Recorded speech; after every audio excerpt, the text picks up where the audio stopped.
Chapter 1100. Uehara Toda, who was about to continue to fight head-on and show his strong side to make the five-star army fear him, suddenly heard Guanxing's words. He was stunned for a moment, then he said with a confused expression, "Wait, what did you say just now? You said that everything was the Grand General's idea." "Yes. It's like this." Guanxing felt that the time was right, so he told Uehara Toda all the promises that Ninjashi Toda made after meeting Bugnam of Gojoseon.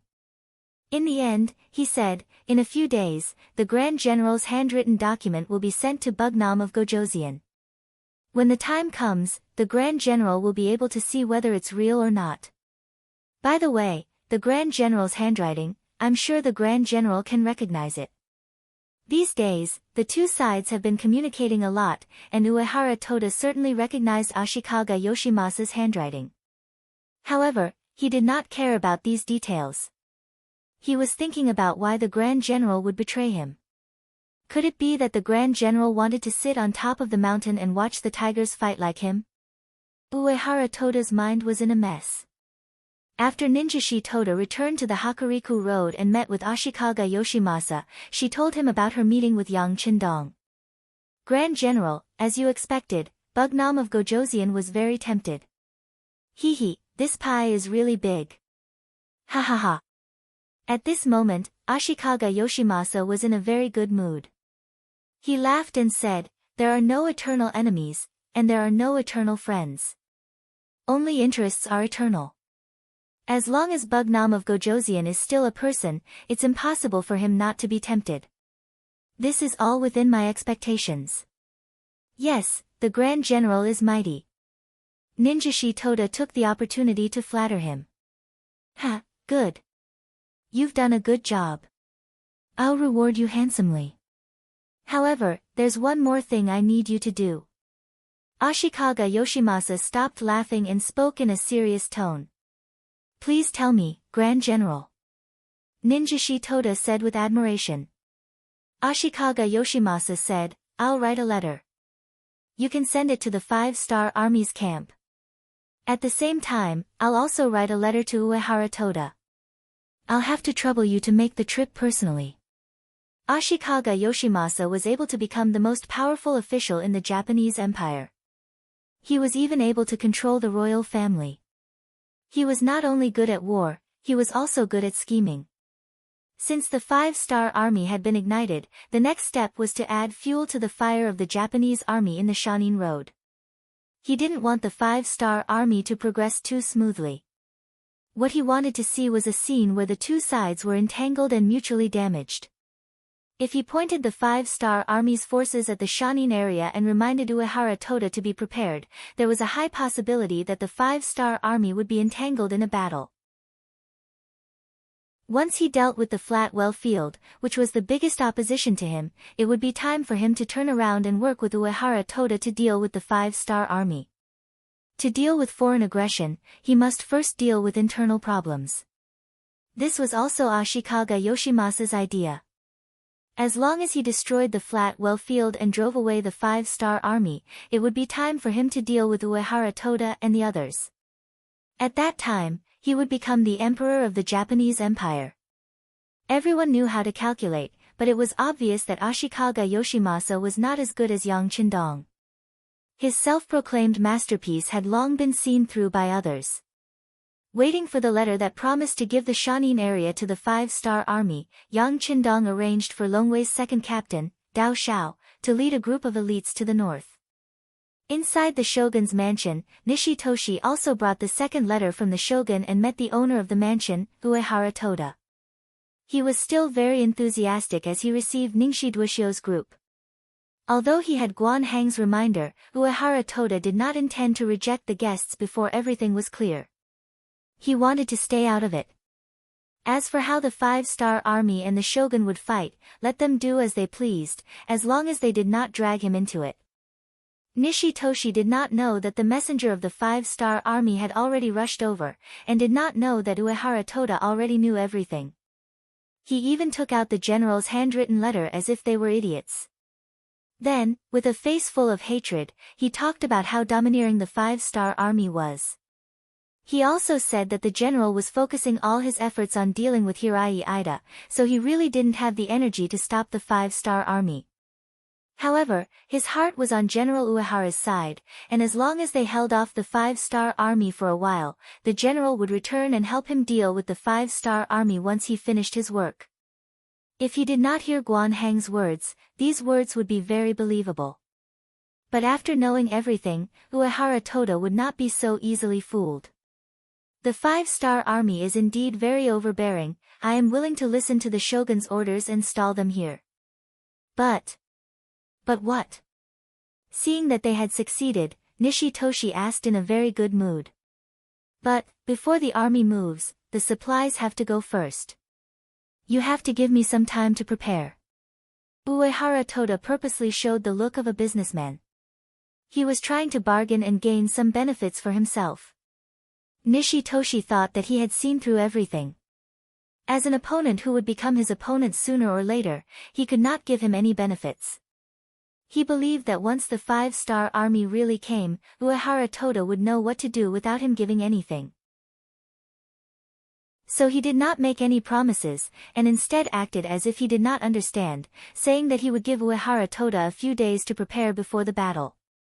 Nishitoshi was sent to the inn to rest, leaving Uehara Toda with a face full of anger. The other party did not even want to give him any money. Was he really going to commit suicide? At this moment, he was already leaning towards Guan Hang's words. A day later, Dao Xiao came. Along with him was the document that Ashikaga Yoshimasa had taken the initiative to assign Shanin Road to the 5-star army. Guan Hang was very happy when he saw this document. With this, Uehara Toda will not know what to do. How about this? I will go see him tomorrow morning. Captain Dao, you have been busy for a long time, so you should rest first. No need, we still have a mission. Where is Nishitoshi staying? Dao Xiao said very energetically, without the slightest bit of fatigue from the long journey. Damon Inn. Where Nishitoshi stayed. To be exact, this was Uehara Toda's property. Whenever a friend came, he would arrange for them to stay here. In Uehara Toda's territory, and in his inn, Nishitoshi never thought that he would be in any danger here. But when a short knife was placed in front of his neck, he woke up from his dream. He instinctively thought that Uehara Toda wanted to deal with him, so he immediately begged for mercy in Japanese. He also said that he had a lot of money, and as long as he could spare his life, he was willing to take it all out. If it was a normal person who was looking for money, he might have a chance when faced with these words. Unfortunately, he was facing Dao Xiao, so everything was a different story. As the second captain of Long Wei, Dao Xiao estimated that Qiuyang Qindong's people were treated well, and many people could only look up to him. Yang Qindong used people based on their ability, and at the same time, he valued loyalty even more. If a person's character was not good, then no matter how capable they were, they would not enter his eyes. In terms of using people, Yang Qindong was very clear that words alone were not enough to have an absolute effect. They also needed to have a guarantee of living conditions. Therefore, every Long Wei person's monthly salary was high enough to support a family of 50 people. In his own words, if you want people to work for you, how can you be stingy when it comes to money? This was also why people with ability were sharpening their brains to enter Long Wei. Not only did it give them face, but it also gave them money. Dao Xiao was one of the people who enjoyed this kind of treatment, and he could be considered one of the people who benefited. Hearing Nishitoshi's words, he, who had learned some Japanese, said impatiently, "Shut up, or I'll kill you right now." I'll shut up, I'll shut up." Nishitoshi did not dare to speak. He could feel that the black-clothed man in front of him was full of murderous intent. What he said was not to scare him, but he really did not know how many people he had killed to give others such a feeling. The world quieted down, and Dao Xiao finally continued with his work. "To tell you the truth, as long as you listen to me, I won't kill you. Now, write a letter and copy the content." He took out a letter and threw it in front of Nishitoshi, who was kneeling on the ground. Hearing that he could not die, Nishitoshi's head nodded like a chicken eating food. Then, he took out the letter, and after reading it, his face turned ugly. The content of the letter was not complicated. In his tone, he said that Uehara Toda had reached an agreement with the 5-star army, and that they were ready to attack the great general together. After reading the content, Nishi Toshi was sure that the black-clothed man in front of him was not an ordinary bandit. He was not here for money, but for a purpose. Slowly raising his head, Nishi Toshi wanted to ask about the identity of the black-clothed man, but before he could open his mouth, pain spread through his whole body. Then, blood flowed down his neck, and a fleshy ear appeared in Dao Zhao's hand. Pa! A broken ear was thrown in front of Nishi Toshi, who wanted to scream but did not dare. He finally saw Dao Zhao's ruthless side, and he knew that everything just now was not a joke. He immediately lowered his head and looked for a pen and paper. Ningxi Duoxiu was very cooperative. In order to survive, he carefully read the letter after copying it. After making sure that there were no mistakes, he presented the letter to Dao Xiao with both hands with a flattering look on his face, as if he was trying to suck up to Dao Xiao. Logically speaking, he was also a talent. He had a glib tongue and could speak directly to people's hearts, which was why he was used by Ashikaga Yoshimasa. However, he was only good at talking. Although he had practiced martial arts before, it was not worth mentioning in front of Dao Xiao. It was not an exaggeration to describe it as a scholar meeting a soldier. Chapter 1101. Everyone only had one life, and Nishi Toshio didn't dare to gamble, nor did he dare to play any tricks. All he could do was to cooperate and gamble on the hope of survival. Obviously, he lost the gamble. Dao Zhao's mission was to force Nishi Toshio to write the letter, and then kill him. This was an order from Yang Qindong himself, and all he had to do was to carry it out 100%. After receiving the letter and verifying that there was no mistake, he thrust the dagger forward and stabbed it into the heart made of flesh and blood. Ningxi Duoxiu was dead. Nishi Toshio was dead. The body was found the next morning by a subordinate who came to deliver food to the room. The matter was quickly reported to Uehara Toda in the general's residence. But at this moment, General Uehara was meeting with Guan Xing, and the letter in his hand was written by the Supreme General Ashikaga Yoshimasa himself. It said that he took the initiative to give the Hakariku to the 5-star army. After confirming that it was written by Ashikaga Yoshimasa himself, Uehara Toda couldn't help but curse angrily, "Bastard." This was equivalent to him being betrayed and becoming a part of the transaction. He always thought that he was someone important, but now it seemed that the Supreme General didn't even care about the 80,000 soldiers under his command. It could be imagined that once the 5-star army was gone, the Supreme General would turn around and lead the army to destroy him. There was some heartache, the feeling of not being valued greatly hit Uehara Toda's self-confidence, and it also inspired him to have a greater idea of success. Guan Xing, who was sitting across from him, spoke at the right time. "General Uehara, don't be too angry. In the end, people still need to rely on their strength to speak. If you don't have strength, you'll only harm yourself." "What?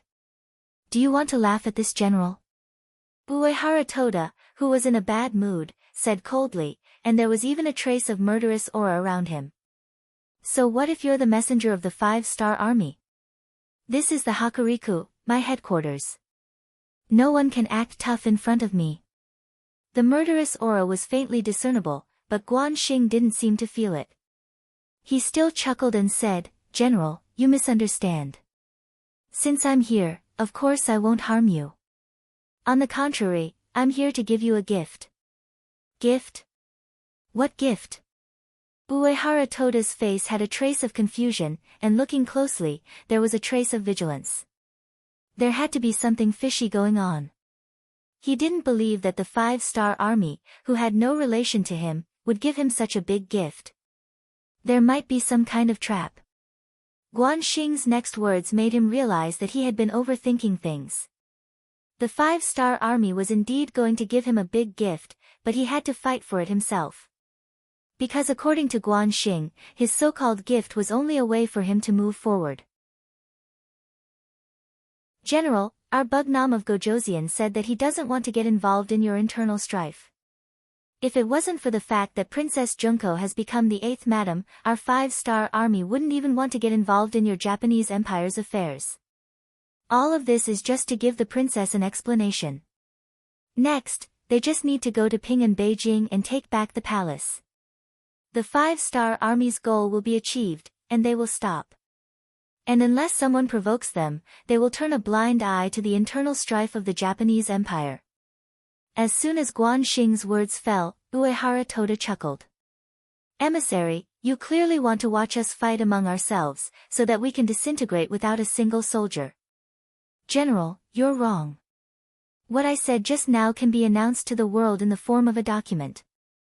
To be honest, if you really want to do something to the general, the 80,000 soldiers in your hands may not be enough. Guan Xing's tone also became a lot more serious.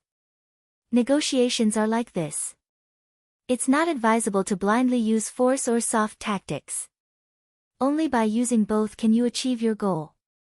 Being looked down upon again, Uehara Toda's temper rose.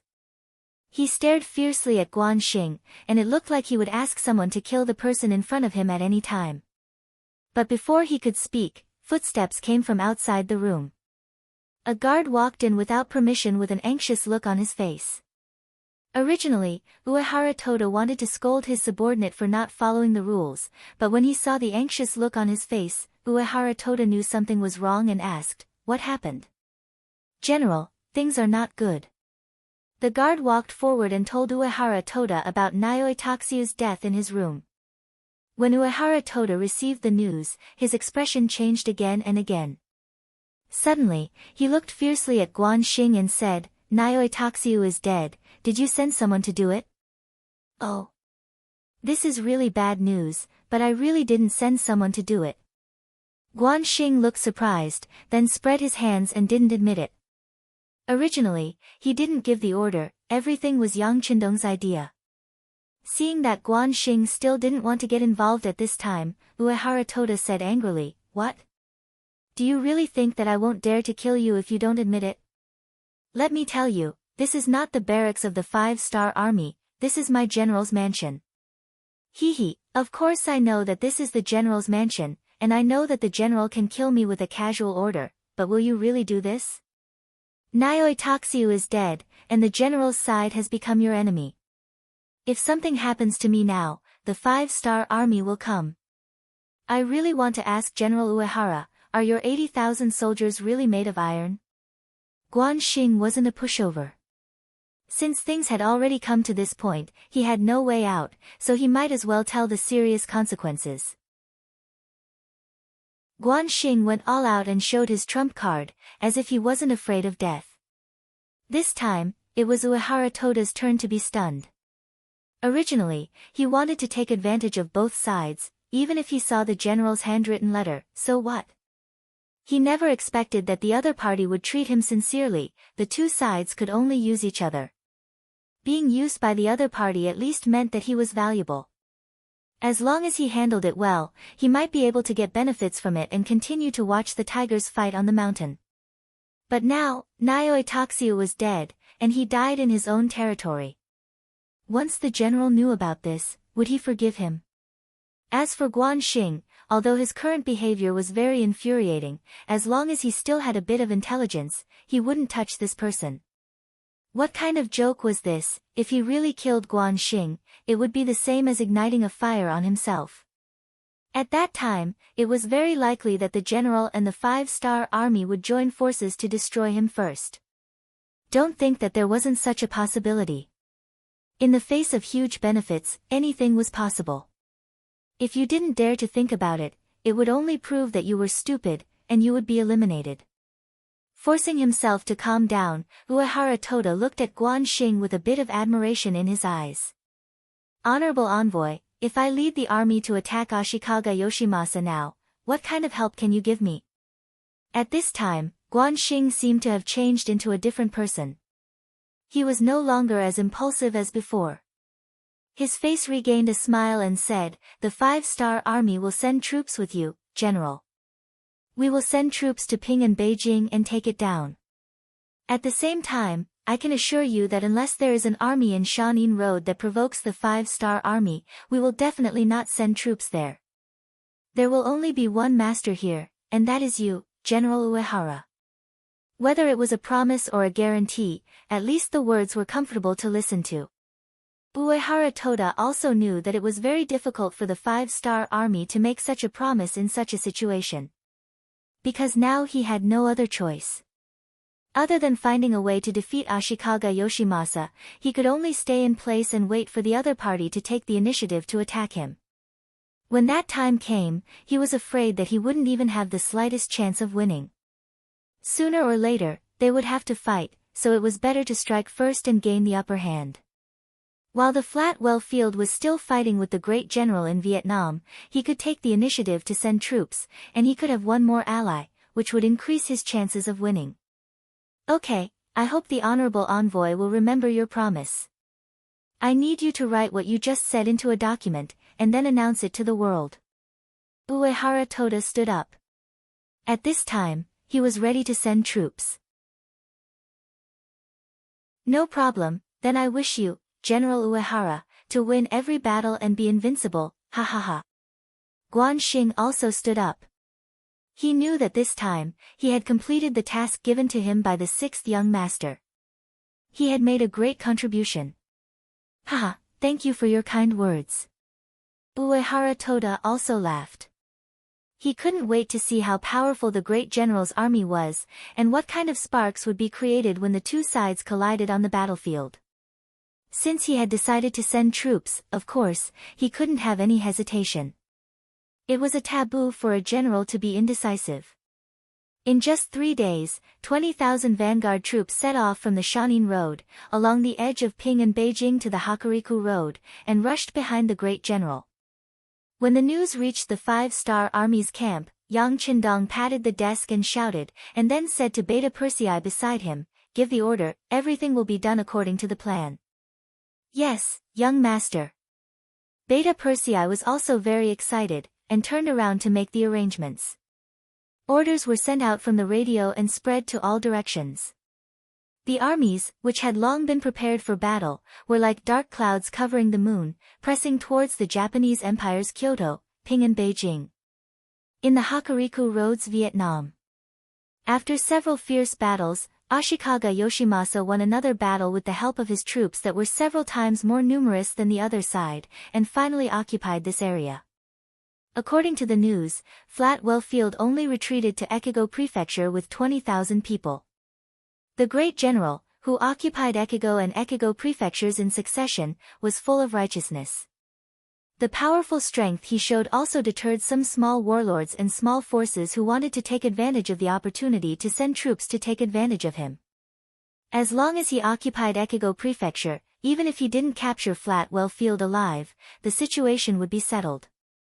At that time, he could spare some time to deal with the 5-star army. He wanted to let everyone see that in the Japanese Empire, he, the great general, was the most capable person, and this place would eventually belong to him.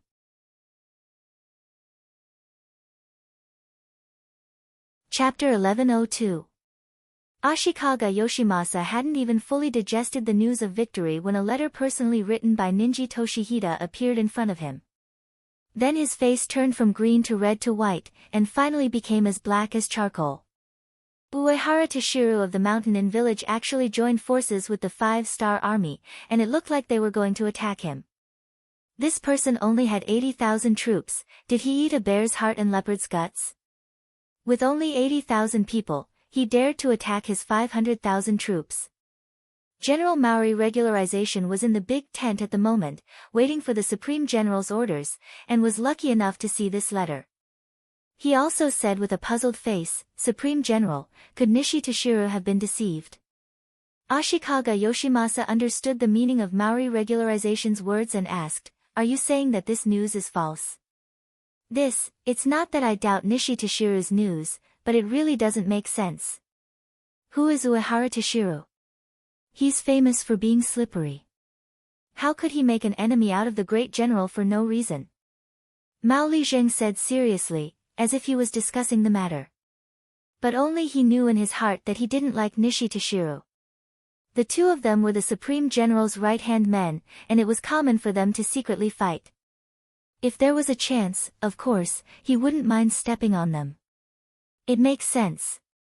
Ashikaga Yoshimasa, who also didn't understand, nodded lightly and said, in this case, arrange people to go to the mountain in village again to see Nishi Toshiru and see what's going on. Because of confidence, Ashikaga Yoshimasa never put Uehara Toshiru in his eyes, and he didn't think that he would take the initiative to attack him, so he didn't make any defensive preparations. Everything didn't change until 3 days later. In the main tent, Ashikaga Yoshimasa summoned his generals and daimyos, and was discussing how to send troops to Echigo Prefecture and how to kill Flatwell Field. Suddenly, a scout came into the tent with a panicked face. He knelt on the ground with an ugly face and handed over a letter in his hand. When the scout rushed into the tent, Ashikaga Yoshimasa felt that something was wrong. When he took the letter and read it, he only felt that his vision turned black. He forced himself to stand up and slammed the desk in front of him and said, "Baka! Uehara Toshiru, 5-star army, damn it!" This roar also startled the other generals. Maori Regularization was the first to react, took the letter on the desk and read it, then his face turned ugly and said, clenching his fists and said, "Supreme General, didn't you say that Matsumoto Kazuma is dead? How could he stand up and accuse us?" Throwing Maori Regularization a supercilious look, Ashikaga Yoshimasa didn't know what was going on. It was just that the matter had already happened, and it was no longer the time to worry about this problem. The most important thing was how to deal with the current complicated situation. The letter had already said that the 5-star army was attacking Qing and Beijing, and they used powerful firearms. The city couldn't hold on any longer. Also, Uehara Toshiru had sent troops along the edge of Qing and Beijing to Echigo Prefecture.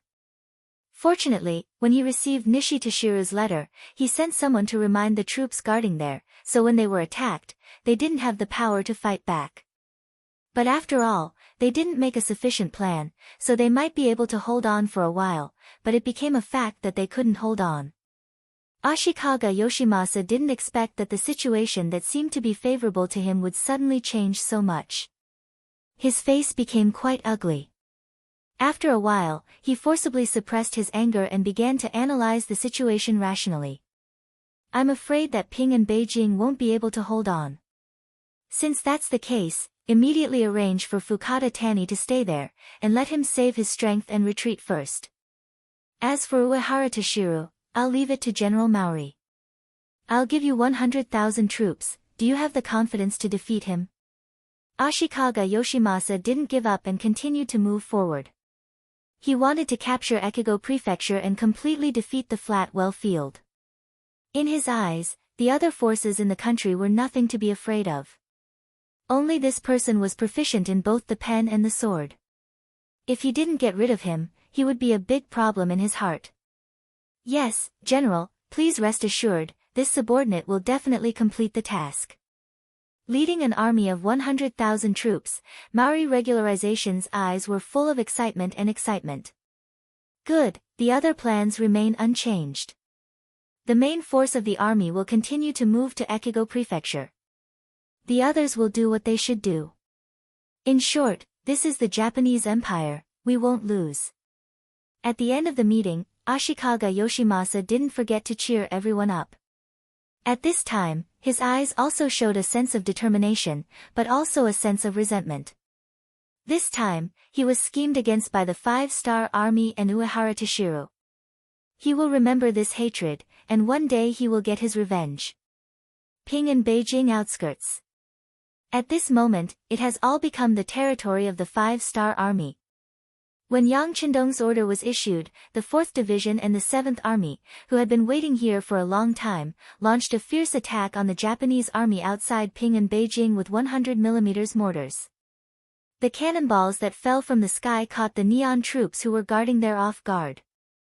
Fukada Tani, who was in charge of the defense of Qing and Beijing, felt great pressure in the situation where he couldn't even see where the enemy was. After half an hour of continuous artillery fire, they basically destroyed the anti-cavalry weapons, and even the formation of the army was in chaos. The soldiers didn't know their generals, and the generals didn't know their soldiers. At this time, there was a huge tremor on the ground, and the cavalry of the 5-star army began to attack. With the 1st Cavalry Division in the lead and the cavalry of the new 3 armies as support, there were more than 40,000 people in total. Looking from afar, it was as if a black tornado was rushing over, pressuring toward them. This horrifying scene in the eyes of Daimyo Fukadaya, he could not help but tremble all over. He had long heard that the cavalry of the 5-star army was very powerful, and that they could compete with the people on horseback, the descendants of the Mongolians, and the grassland cavalry, or even more powerful. For this reason, Fukada Tani not only prepared a lot of anti-cavalry stakes, but also enough bows and arrows. He wanted to give this cavalry a head-on attack and let them know how powerful he was. But now, when he really faced the cavalry of the 5-star army, he knew that the rumors were true. Just the momentum of this attack made people feel powerless. Not to mention that all of his preparations were already destroyed by the artillery fire.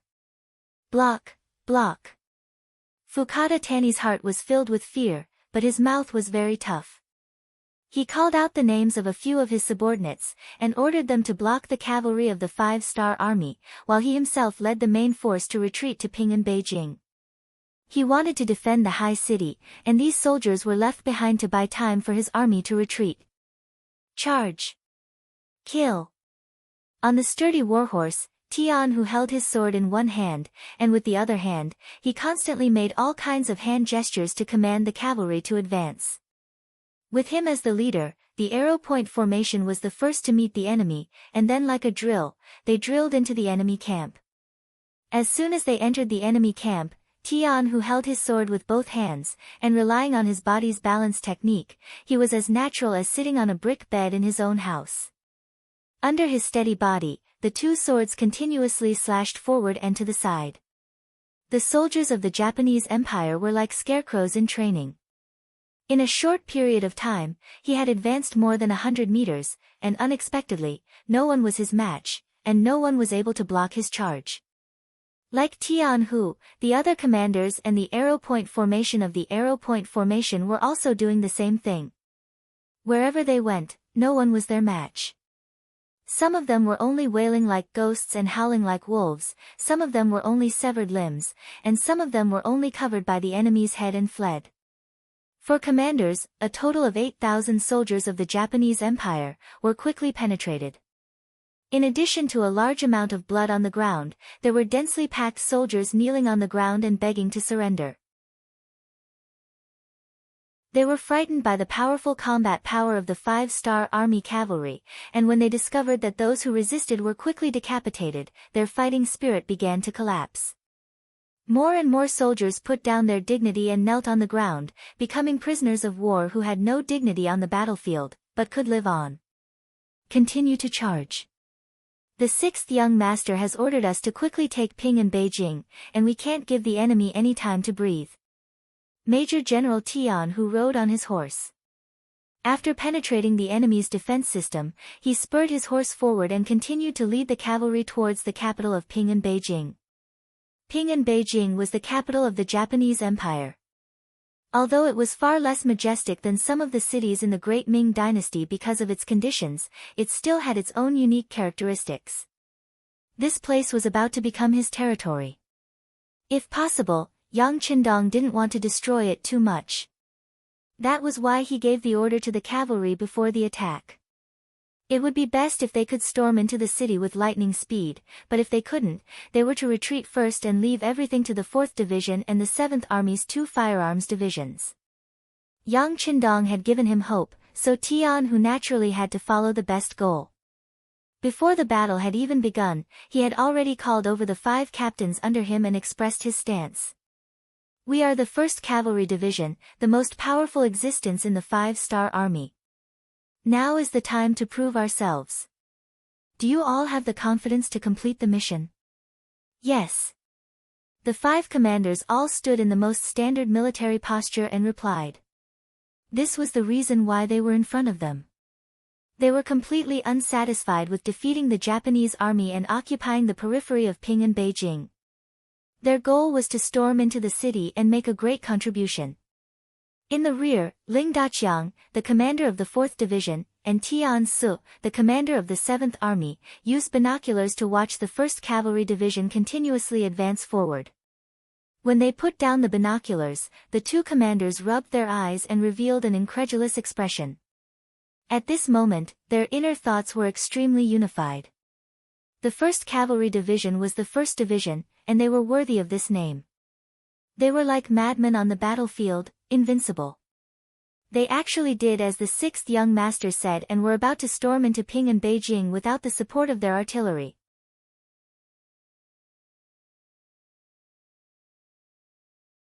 Chapter 1103.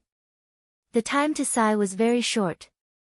The changes on the battlefield were often abnormal, so it was impossible to give the commander more time to think. All soldiers, listen to my order. Run and keep up. Charge into Qing and Beijing and occupy the capital of Hainan. Charge into Qing and Beijing and occupy the capital of Hainan. The two division commanders couldn't let Tian Hu take all the credit. They also wanted a share of the pie. Thus, they broke their original plan of waiting and watching. They began to speed up and run forward. The new army commander Su He also had the same idea. He was once a general of the Tatar tribe, and had competed with Tian Hu for the position of commander of the 1st Cavalry Division. Seeing that his brother's cavalry didn't stay on the battlefield and continued to charge forward, he gritted his teeth and said, 4th Cavalry Division, stay behind and clean up the battlefield. The other 3 divisions, follow me and charge forward. Charge! The original plan of fighting steadily was completely changed. Under the leadership of Major General Tian Hu, tens of thousands of 5-star army soldiers gave up on the steady rhythm and changed to charging forward. It seemed like they wouldn't stop until they entered Qing and Beijing. This made Fukada Tani, who was leading his troops to retreat, suffer. After running for a while, he arrived at Qing and Beijing. When he turned around, he saw that the 5-star army cavalry was less than 5 or 6 miles away from him. He immediately lost his mind. How dare you! Pointing angrily at the 1st Cavalry Division that was hot on his heels, Shen Tianya really wanted to reprimand them, and even more wanted to warn them that the capital of Peace City had solid walls. It was not a place where they could behave atrociously. Fukada Daimyo, let's enter the city first. Some of his subordinates saw that Fukada Tani was so angry that his face turned red.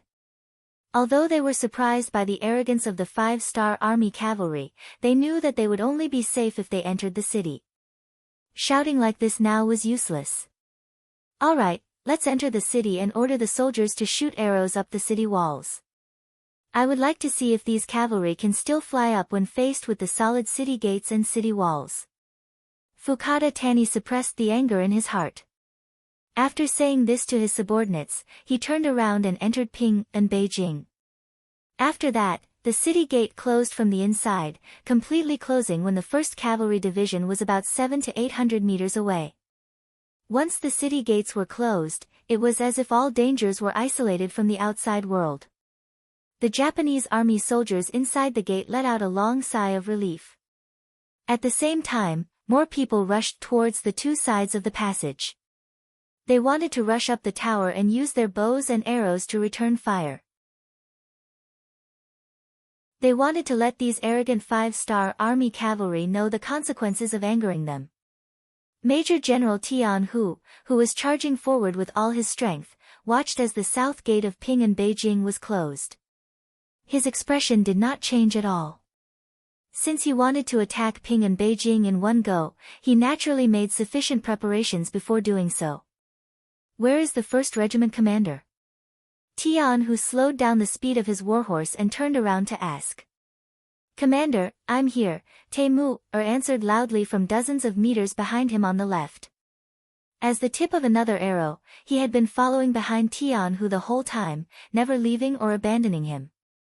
When he saw Temu, and realized that he was very close to him, Tian Hu's original serious expression changed. He laughed loudly and said, Very good, 1st Regiment Commander. I'll leave the rest to you. Whether or not you can obtain the first merit will depend on your performance. Please rest assured, Commander. Leave everything to the 1st Regiment, Taimur said with great ambition. Taimur said with great ambition. Then, he suddenly tore open his jacket, revealing 4 black-headed, wooden-handled grenades. Taimur was not the only one who did this. His entire team of about 30 people tore open their coats, revealing the tightly wrapped grenades. Their faces were filled with bloodthirsty murderous intent. This was a group of lunatics. They actually strapped grenades to their bodies during a battle. If there were any sparks or if the fuse was accidentally triggered, wouldn't there be a huge accident? But it had to be said that although they were crazy, they had succeeded. At least they had not encountered any accidents when they reached this place. And it was because of their risk that they now had the opportunity to break through the city gate. Taimur and the other 30 people were making preparations. Tian, who was not idle either. He rode his horse to the south gate of Qing in Beijing. He put away his dual swords and picked up his strong bow. He aimed at the top of the city gate tower and was ready to shoot at any time. Almost as soon as Tian Hu and his cavalrymen knocked their bows and arrows, many small heads of the Japanese army popped out from the city gate tower. They also had their bows and arrows ready and were looking down, ready to shoot their targets. As soon as they popped their heads out, both sides looked at each other and saw clearly. Tian Hu's voice was then heard. Release the arrows. Don't let them interfere with the 1st Regiment commander and the others. Swoosh swoosh swoosh, swoosh swoosh swoosh, the sound of arrows piercing through the air was incessant. The sharp arrows were shot directly at the Japanese army soldiers who had popped their heads out. In a moment of carelessness, dozens of Japanese army soldiers were shot. Some of them collapsed to the ground, while others fell from the tall city gate tower. This scene also frightened the other Japanese army soldiers. They quickly shrank back, trying to stay alive like turtles. Fukada Tani, who had just arrived at the city gate tower, saw this scene. He immediately shouted angrily, "What are you afraid of? We have the high ground and we have the city gate as our defense. They should be the ones who are worried. Everyone, return fire immediately. Return fire." Under the command of their general, the soldiers finally had a backbone. They were no longer as scared as before and could finally organize a decent counterattack.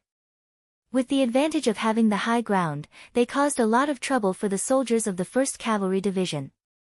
They didn't have as many soldiers as the other side, and the terrain wasn't favorable to them. If it were any other army, they wouldn't take the risk to fight this battle. Even in front of the 1st Cavalry Division, Tian Hu's expression was still cold. He immediately ordered the soldiers to take out their shields. 2 people in a group. 1 person with a bow and the other with a shield. We must create an opportunity for the 1st Regiment commander and the others to blow open the city gate. Tian Hu's voice was very calm. It was obvious that this wasn't a temporary idea. In fact, the 1st Cavalry Division had also undergone such training in the past. It was to prevent such a situation from happening. The preparation came in handy. 2 soldiers formed a group. 1 person held a shield to protect himself and his comrades, while the other person held a bow to look for an opportunity to counterattack. Arrows fell like rain. There were nearly 10,000 Japanese Empire soldiers on the top of the southern city gate of Qing in Beijing. Even if each of them released an arrow, the momentum was enough to frighten people. Once the arrows fell from the sky and hit the cavalry below, it was like a torrential downpour. It was said that a chaotic fist could kill a master. Under the chaotic arrows, even the soldiers of the 1st Cavalry Division couldn't guarantee that they could escape unscathed. In less than half an hour, nearly 100 soldiers had been hit by arrows. Among them, more than 10 people had been hit in the vital areas and had already died. Hurry up, hurry up. Tian Hu was very unwilling to see his brothers die in such a cowardly defense. When he turned to look at Taimur, his voice was filled with urgency. At this time, Taimur and the others had already removed all the grenades from their bodies and tied them together in groups of 4. After hearing his division commander's shout, Taimur was the first to charge. With his superb horse-riding skills, he held a shield in one hand and the 4 grenades tied together in the other. He charged fiercely toward the southern city gate of Qing in Beijing. Yang Qindong had once issued an order in the army. Unless it was absolutely necessary, the regimental commander or officers above the regimental commander level were not allowed to charge at will. After all, it wasn't easy to train such a high-ranking officer. He didn't want these outstanding talents to die in the chaos of a charge. Since it was Yang Qindong's order, everyone had to carry it out unconditionally. This was the importance of corps authority. However, this time, Temu broke this rule. Tian Hu, who was watching all of this from a short distance, didn't stop him. This was because he knew very well that rules were dead, but people were alive. The more critical the situation was, the more important it was for a general to stand up and set an example. Temu took the lead and was the first to reach the city gate. When he reached the city gate, he threw the 4 grenades with their fuses already pulled out. Boom, boom, boom, boom, loud vibrations were heard. After a cloud of smoke, all the cavalrymen couldn't help but look toward the city gate. Unfortunately, it only covered the iron gate with a layer of black smoke. It didn't have much effect on the overall situation. Even grenades didn't work. It had to be said that the people of the Japanese Empire were very serious in their work. The quality of the city gate was really good. At the very least, it was beyond the expectations of the soldiers of the world's #1 cavalry division. Don't stop. Keep going. As long as you keep blasting, there's nothing you can't break. Tian Hu wasn't discouraged even though his attack didn't work. Otherwise, he wouldn't have brought so many grenades in one go. Yes, continue. Temu had just retreated. He was initially shocked by the lack of effect. Now that he heard Tian Hu's words, he nodded vigorously and ordered the other soldiers to continue charging. The explosions weren't completely useless. On the city gate tower, the soldiers of the Japanese Empire felt a tremor under their feet. Some of the more timid ones had already squatted down and covered their heads. As the commanding general, Fukada Tani was indeed a little more courageous. It wasn't that he wasn't afraid. It was just that he woke up earlier than the others. Ha ha ha, did you see that? Firearms are useless against the city gate. Everyone, don't worry. Continue to shoot arrows at the city gate tower. We have to use this opportunity to kill more enemies and gain more merits. Fukada Tani was very active at this moment. Relying on the advantage of defending the city, Fukada Tani was already fantasizing about the scene where they could inflict heavy damage on the cavalrymen of the 5-star army and gain great merits. Below the southern city gate, bundles of grenades were still exploding. The seemingly thick iron gate finally showed signs of loosening under the continuous bombardment. For this, the world's #1 cavalry division had paid the price of hundreds of men. Although less than 100 of them were killed by the arrows, more than 300 of them were injured. Many of them had already lost their ability to fight. It was conceivable that after this battle, they wouldn't be able to recover to their peak and could no longer stay in the army.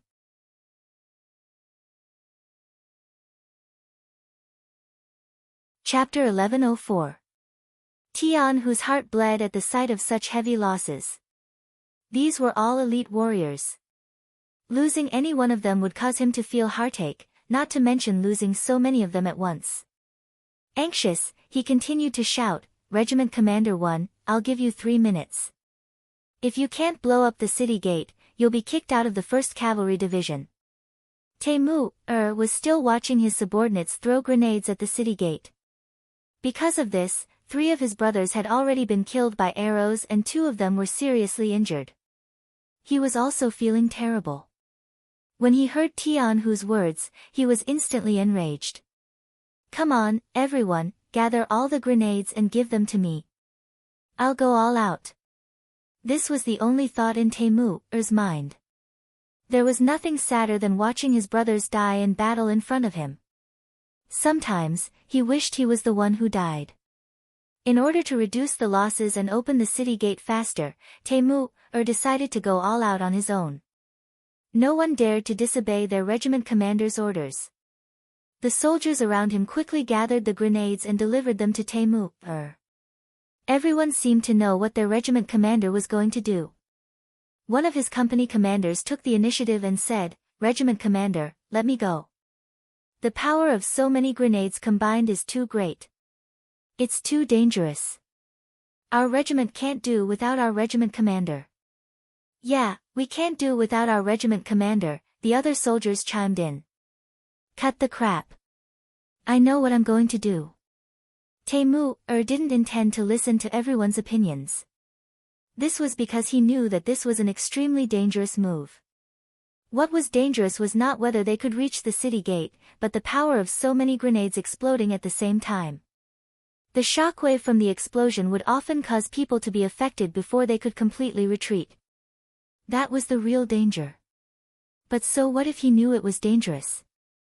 He was the regiment commander and enjoyed more glory than anyone else. When there was danger, he should naturally be the one to face it. Only then would he be worthy of everything he was enjoying now. With a cold expression, Taimur quickly tied all the grenades together. Looking at the bag of fire that was the size of a bag of explosives, he let out a silly laugh. He didn't believe that the city gate would be able to withstand such powerful explosives. "Everyone, back off. Back off some more." Taimur weighed the explosive's power and realized that it could barely be held with one hand. Then, he began to prepare to charge. Everyone retreated reluctantly and unwillingly. This was the military rule of the 5-star army. Once the commanding officer gave an order, the soldiers under him had to obey. It was this iron discipline that allowed them to fight well and win every battle. Let's go." Taimur removed the bow, shield, and 2 sabers from his horse. He wanted to go into battle light and maintain his fastest speed and best condition. After doing all this, he shouted boldly and galloped toward the city gate. The commotion here attracted the attention of the division commander, Tianhu. When he saw Taimur rushing down the city gate tower alone on his horse, he couldn't help but cry out in alarm. F***CK, Regiment Commander 1, come back. Taimur, who was already halfway out, couldn't carry out any military orders now. As the saying went, there was no turning back. If he stopped now, he would only suffer greater losses. Seeing Taimur rush toward the city gate without hesitation, Tianhu, who usually didn't show his emotions on his face, had tears in his eyes. "Brother, I wish you good luck. Everyone else, quickly retreat. Retreat." Knowing the power of so many grenades combined, Tianhu gave the order for the cavalry to retreat. Below the city gate tower, many Japanese Empire soldiers saw Taimur galloping toward them on horseback. Although they didn't know what he was going to do, they instinctively aimed their arrows at him. In a short period of time, Taimur was hit by 2 arrows. Fortunately, he was very experienced and managed to avoid the fatal blow. The 2 arrows only caused minor injuries to him. "Grandsons, have a taste of the gifts Grandpa has prepared for you." Ha ha ha. Taimur, who had arrived at the city gate, pulled out a set of grenades with his left hand and threw them down the city gate. Then, he pounced toward a puddle of water below the city gate tower. With such great power, he wouldn't even have the chance to retreat. Not to mention, there were so many Japanese Empire soldiers eyeing him from the city gate tower. Taimur didn't plan to go back. Instead, he threw himself into the puddle of water, gambling on his luck. Just as Taimur's figure plunged into the puddle of water, a loud bang was heard. At this moment, the ground was shaking violently. Even the Japanese army soldiers on the city gate tower felt like they were losing their balance. Tianhu and the others, who were a few hundred meters away from the city gate, were better off. After all, they had already mentally prepared themselves. However, after hearing the loud bang and not seeing Taimur running back, Tianhu couldn't help but feel his eyes turn red. "Brothers, the city gate has been blown open. Our 1st Regiment commander paid the price with his life. Everyone, listen to my orders. Charge, kill. Kill, kill, kill. Influenced by Taimur, the eyes of the other soldiers also turned red. Then, under the command of their division commander, all of them rushed toward the south gate that had been blown open by the powerful grenades. Right now, they only had one thought in mind, to avenge their 1st Regiment commander and wipe out the Japanese army. With the city gate broken, the cavalry of the 5-star army rushed into the city. Fukada Tani, who had a smug look on his face, turned gloomy. Very quickly, it turned into fear. He knew that they were done for this time. Although there weren't many cavalrymen, the morale of the troops was in chaos. They couldn't put up any effective resistance at all. General, let's retreat. 2 soldiers walked up to Fukada Tani anxiously and helped him up. Then, they quickly ran down the city gate tower. After the 1st Cavalry Division entered the city, their advantage began to increase. With the help of the war horses, wherever they went, the Japanese army was slaughtered until they were wailing like ghosts and howling like wolves. At the same time, because the 1st Cavalry Division's movements were too fast, a lot of the Japanese army's supplies were left behind. When Tian Hu saw the mountain of rations and equipment under the escort of a group of soldiers, a smile finally appeared on this Major General's face. What made him even happier was that the 1st Regiment of soldiers found Taimur at the bottom of the city gate tower. He had cleverly jumped into the ditch and managed to survive with the protection of the water. However, the power of the explosion was too strong, and he was knocked unconscious. At the same time, his armor was torn, and his back was covered in wounds. Taimur is still alive. That's great. Gather the best medical officers in the division immediately. We must preserve the life of the 1st Regiment commander. Our world's #1 Cavalry Division cannot be without him. Tian Hu was naturally overjoyed as he spoke. Then, he couldn't stop laughing foolishly. After the 1st Cavalry Division entered the city, they first guarded some important places in the city. In the end, because of the lack of manpower, they did not chase after Fukada Tani and the rest of the Japanese army who had escaped. More than 2 hours later, the new army also entered the city, and the situation in the city was completely stabilized. At this point, it could be announced that Qing and Beijing had completely fallen into the hands of the 5-star army. Yang Qindong entered Qing and Beijing the next afternoon accompanied by Junko. The 1st Cavalry Division did not disappoint. Under the circumstances where the 4th Army Division and the 7th Army Firearms Division were not in place, they blew up the city gate alone and made a great contribution. This made Yang Qindong very happy. He first went to the temporary hospital to visit Taimur, who had already been treated and had woken up. From the military doctor, he learned that Taimur only had a back injury and that it was not a serious problem. After resting for a few days, he could continue to fight. Yang Qindong was even more happy. In the temporary hospital, in front of everyone, he recorded Taimur's first-class merit and at the same time, awarded him a Medal of Bravery. This was the first time the Medal of Bravery was presented to the public. In the past, people had only heard of it, but no one had ever seen it, let alone received this honor.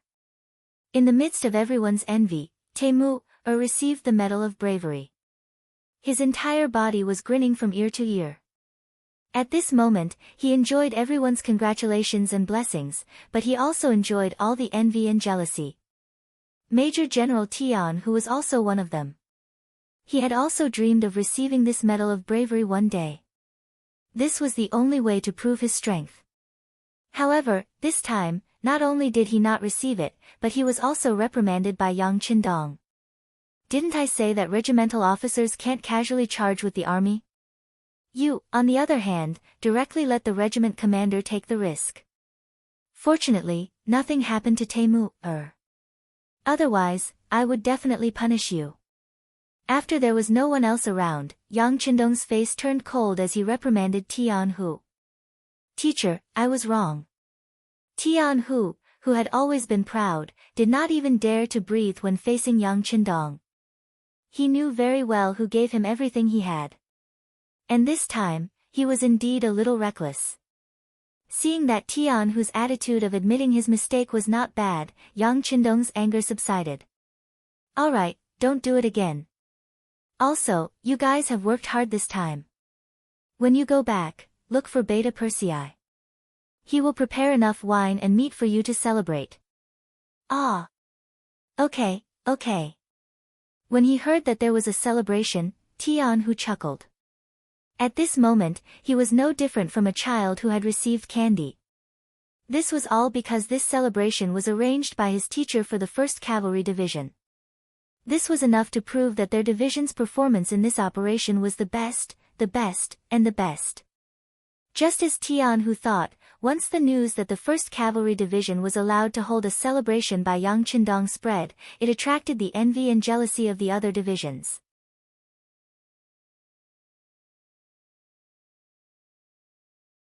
Chapter 1105. The 5-star army was usually treated very well. Even when there was no war, they were always given food and wine. However, this celebration banquet was different. The 6th young master had given them special permission. This proved the importance of the 1st Cavalry Division. We have to perform well. Next time, we can't let the world's 1st Cavalry Division get all the glory. Su He, the commander of the new 3rd Army, called over a few of his division commanders and said with high fighting spirit. That's right. As long as we work hard, the new army will definitely be the one celebrating next time, said the division commanders in unison. The same scene was happening in the other units as well. Even the 4th and 7th divisions of the Lu army were not spared from this. The cold front represented the most elite troops. However, ever since the 1st Cavalry Division appeared, they had lost a lot of their limelight. Because of this, the division commanders of the 4th Division and 7th Division were very depressed. They secretly decided that they would perform better in the next battle. They wanted to prove to the world that the cold front was still the cold front. They were still the most powerful existence. An army's morale, equipment, and combat power were the comprehensive criteria to determine whether an army was strong or not. Everyone had their own thoughts. How to unify these people's thoughts and unleash double the power of an army was something the commander had to consider. If the commander was good, it was very likely that 10,000 people could unleash the combat power of 20,000 or even more. On the other hand, if the commander was not good, the 10,000 people might not even be able to unleash half of their combat power.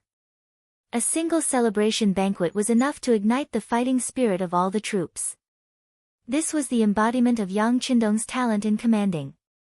In particular, Temu, receiving the first hero's medal had greatly stimulated the others. Temu used to be a Manchu. He was promoted to the Han race because of his outstanding performance. He had received the first warrior's medal, which was more representative. It showed that the 6th young master treated everyone equally. At the same time, it also encouraged more people. They believed that as long as they did not care about their background, they would also have a better performance and receive more honor through hard work. The appearance of the celebration banquet and the warrior medal had already excited the soldiers of the 5-star army stationed in Qing and Beijing. They couldn't wait to fight on the battlefield. They needed a better opportunity and platform to perform. Yang Qindong didn't seem to care about all this. At this moment, he was accompanying Princess Junko in the imperial palace in Qing and Beijing. When he returned to this place again, the environment had not changed much, but his companions had indeed changed. Now that her father and mother were gone, Junko could only rely on her husband, Yang Qindong. In a long corridor in the imperial palace, Junko leaned into Yang Qindong's arms like a little bird. Her eyes were looking at Mount Fuji, also known as Sakura Mountain, not far away. King, you will accompany Junko until she is old, right? Yes. King, you will never abandon Junko or dislike Junko, right? Yes. King, even if Junko is old and no longer young and beautiful, you will still like Junko, right? Yes. King, yes. Uehara Toda, who was on his way to the northern land road from the Shanin Road, received the news that the five-star army had conquered Qing and Beijing. So fast. When he received the news, Uehara Toda was resting in a temporary tent, and then his face showed a shocked expression. He thought that with the strength of the five-star army, conquering Qing and Beijing with only 30,000 people was just a matter of time, but he did not expect it to be so fast. From the beginning to the end of the attack, it was less than 2 days. Did the seemingly well-defended Japanese Empire's Kyoto fall just like that? He did not know whether he should be lamenting the incompetence of the Supreme General's subordinates, or the five-star army was too powerful. But no matter what the result was, Uehara Toda knew that he should speed up. He wanted to take advantage of the fact that the Supreme General was heavily injured to fight back. He wanted to let others know that not only was the five-star army good at fighting, but he was also very good at fighting. Pass down the order, don't rest, immediately speed up the march, reach Ekizen Prefecture as soon as possible, and stab Ashikaga Yoshimasa in the ass. Uehara Toda was stimulated and finally decided to speed up the march. He, who was eager to make a contribution, did not know that there was a big ambush waiting for him in front. Rua Narrow area, adjacent to the Shanin Road's Danho Prefecture, is the gateway to the Northern Land Road. Uehara Toda suddenly appeared with 70,000 soldiers, and it seemed to have caught the enemy off guard. After resisting for a while, the Supreme General's army began to retreat, giving up the entire Rua Narrow area, and Uehara Toda won the first battle. After winning the first battle, Uehara Toda's morale quickly swelled, and he continued to send his troops to Etsu Prefecture. In his opinion, the Supreme Generalissimo should be focused on dealing with Hirai Ueda, and he would not have time to deal with him. This was his chance. Ekizen Prefecture, one of the largest prefectures in the Northern Land Road. Here, the Maori regularization led 100,000 Japanese army to wait for the arrival of Uehara Toda. In order to lure this opponent to appear faster, the Japanese army in Rua Narrow area took the initiative to retreat. All of this was also the order of the Maori regularization. The purpose was to make the opponent proud and arrogant, and then when the opponent was the most complacent and the defense was the most lax, they would give a heavy blow, proving to the Japanese Empire that the Supreme General's army was still the most capable. Dashi River is the burial ground that the Maori regularization prepared for Uehara Toda's 70,000 soldiers. This is a river that was brought inland by the sea. In the beginning, it was used to irrigate the farmland. Later, after the passage of time, it became a large river that was 17 or 18 meters wide. It meandered along the side of the road, like a long dragon entrenched in this area. The Maori regularization set the attack site here after serious consideration. With the river as the base, once the battle starts, the existence of Dashi River will become an excellent cover, allowing him to launch all kinds of attacks as he pleases. The Dashi River was blocked by a dense forest. It was precisely because of the existence of this forest that soil erosion was prevented, which prevented the river from continuing to expand. The Maori regularization's backup plan was placed in this dense forest. After the Supreme General gave the task, the Maori regularization began to prepare. First, he arranged for people to speed up the construction of the catapults. He doesn't need to attack too far away, as long as the catapults can hit more than 40 meters away, that is, 120 meters away. At that time, he is confident that the enemy can only defend and not attack. The requirements are not high, and he has the full support of the Supreme General, and the construction is in the dense forest, so he can use the nearby materials. 300 small catapults were quickly built, and after experiments, it was confirmed that the catapults can hit more than 50 meters to 100 meters. The Maori regularization was already very satisfied. 10,000 soldiers were left in the dense forest, and an average of 30 people were left in front of each catapult. It was enough. Mao Lijiang brought the rest of the 90,000 soldiers to the other side of Dazihi, hiding in the uneven terrain about 5 miles away from Dazihi. Now, what he has to do is wait for the fish to take the bait. Completely unaware of all this, Uehara Toda, who was eager to prove himself, only arranged some scouts to do the preliminary battle, and quickly went all the way to Ekizan Prefecture. When those scouts passed by one side of the Daji River, they didn't stop there. Because such a wide river was the safest place. Nobody could make use of such a terrain to set an ambush. However, they ignored the dense woods behind the river. After 6 days of preparation, Uehara Toda appeared, and together with him, there was a vast army of 70,000 soldiers walking on the official road, and looking from afar, there was no end to it. However, for many people, this would be the last time they would walk on this land because it wouldn't be long before they would meet the King of Hell and become a soul without a physical body, or even a pile of bones without a soul. Perhaps the shinobi wanted to destroy Uehara Toda, but in the afternoon, he ordered the army to stop and camp and stop at the side of Dashi River. Maybe he thought that resting by the river would be safe and solve the problem of the army's water source. When the Maori regularization, who was already prepared to attack, heard this news, he almost jumped up in excitement. In the end, he suppressed his excitement and decided to change the time of the battle. When the opponent's military tents are set up, and when the opponent's army is eating, he will launch a fierce attack, and he will get the best result. More than an hour later, the sky gradually darkened, and the smell of food wafted out of the camp by the river. At this time, countless boulders suddenly fell from the sky. Some of them were catapults that threw gunpowder that the Neon had learned from the great Ming dynasty. For a time, it was like a heavy rain, falling into Uehara Toda's army, making the 70,000-man army dizzy. The sudden attack, whether it was the gunpowder or the boulders, most of them fell beside the military tents, and some of them accurately fell in the military tents, killing many people on the spot. Watching this scene, Uehara Toda, who was lucky enough not to be hit, was scared and horrified. He did not expect that the Grand General had already sent people to stop him. To think that he had thought that no one would know about his actions. But at this moment, he didn't have time to think about why the news was leaked, why the army general's army was defeated again and again, and why he prepared an ambush in advance and organized this unexpected counterattack. Now, he was only thinking about how to counterattack and stabilize his position. Under Yang Qindong's orders, the secret letter that Dao Xiao forced Ning Shidaxiu to write finally worked, and it gave Ashikaga Yoshimasa more time to react, which led to Uehara Toda's current disaster.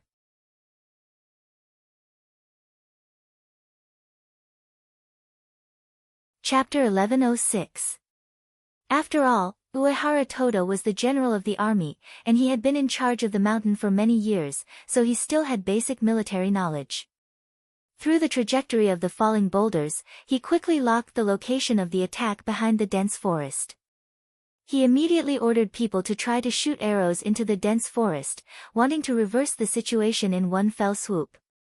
Maori regularization was already prepared for this. With the dense forest as a defense, ordinary arrows couldn't shoot in at all, not to mention that the ambush team was already far away from the range of the arrows.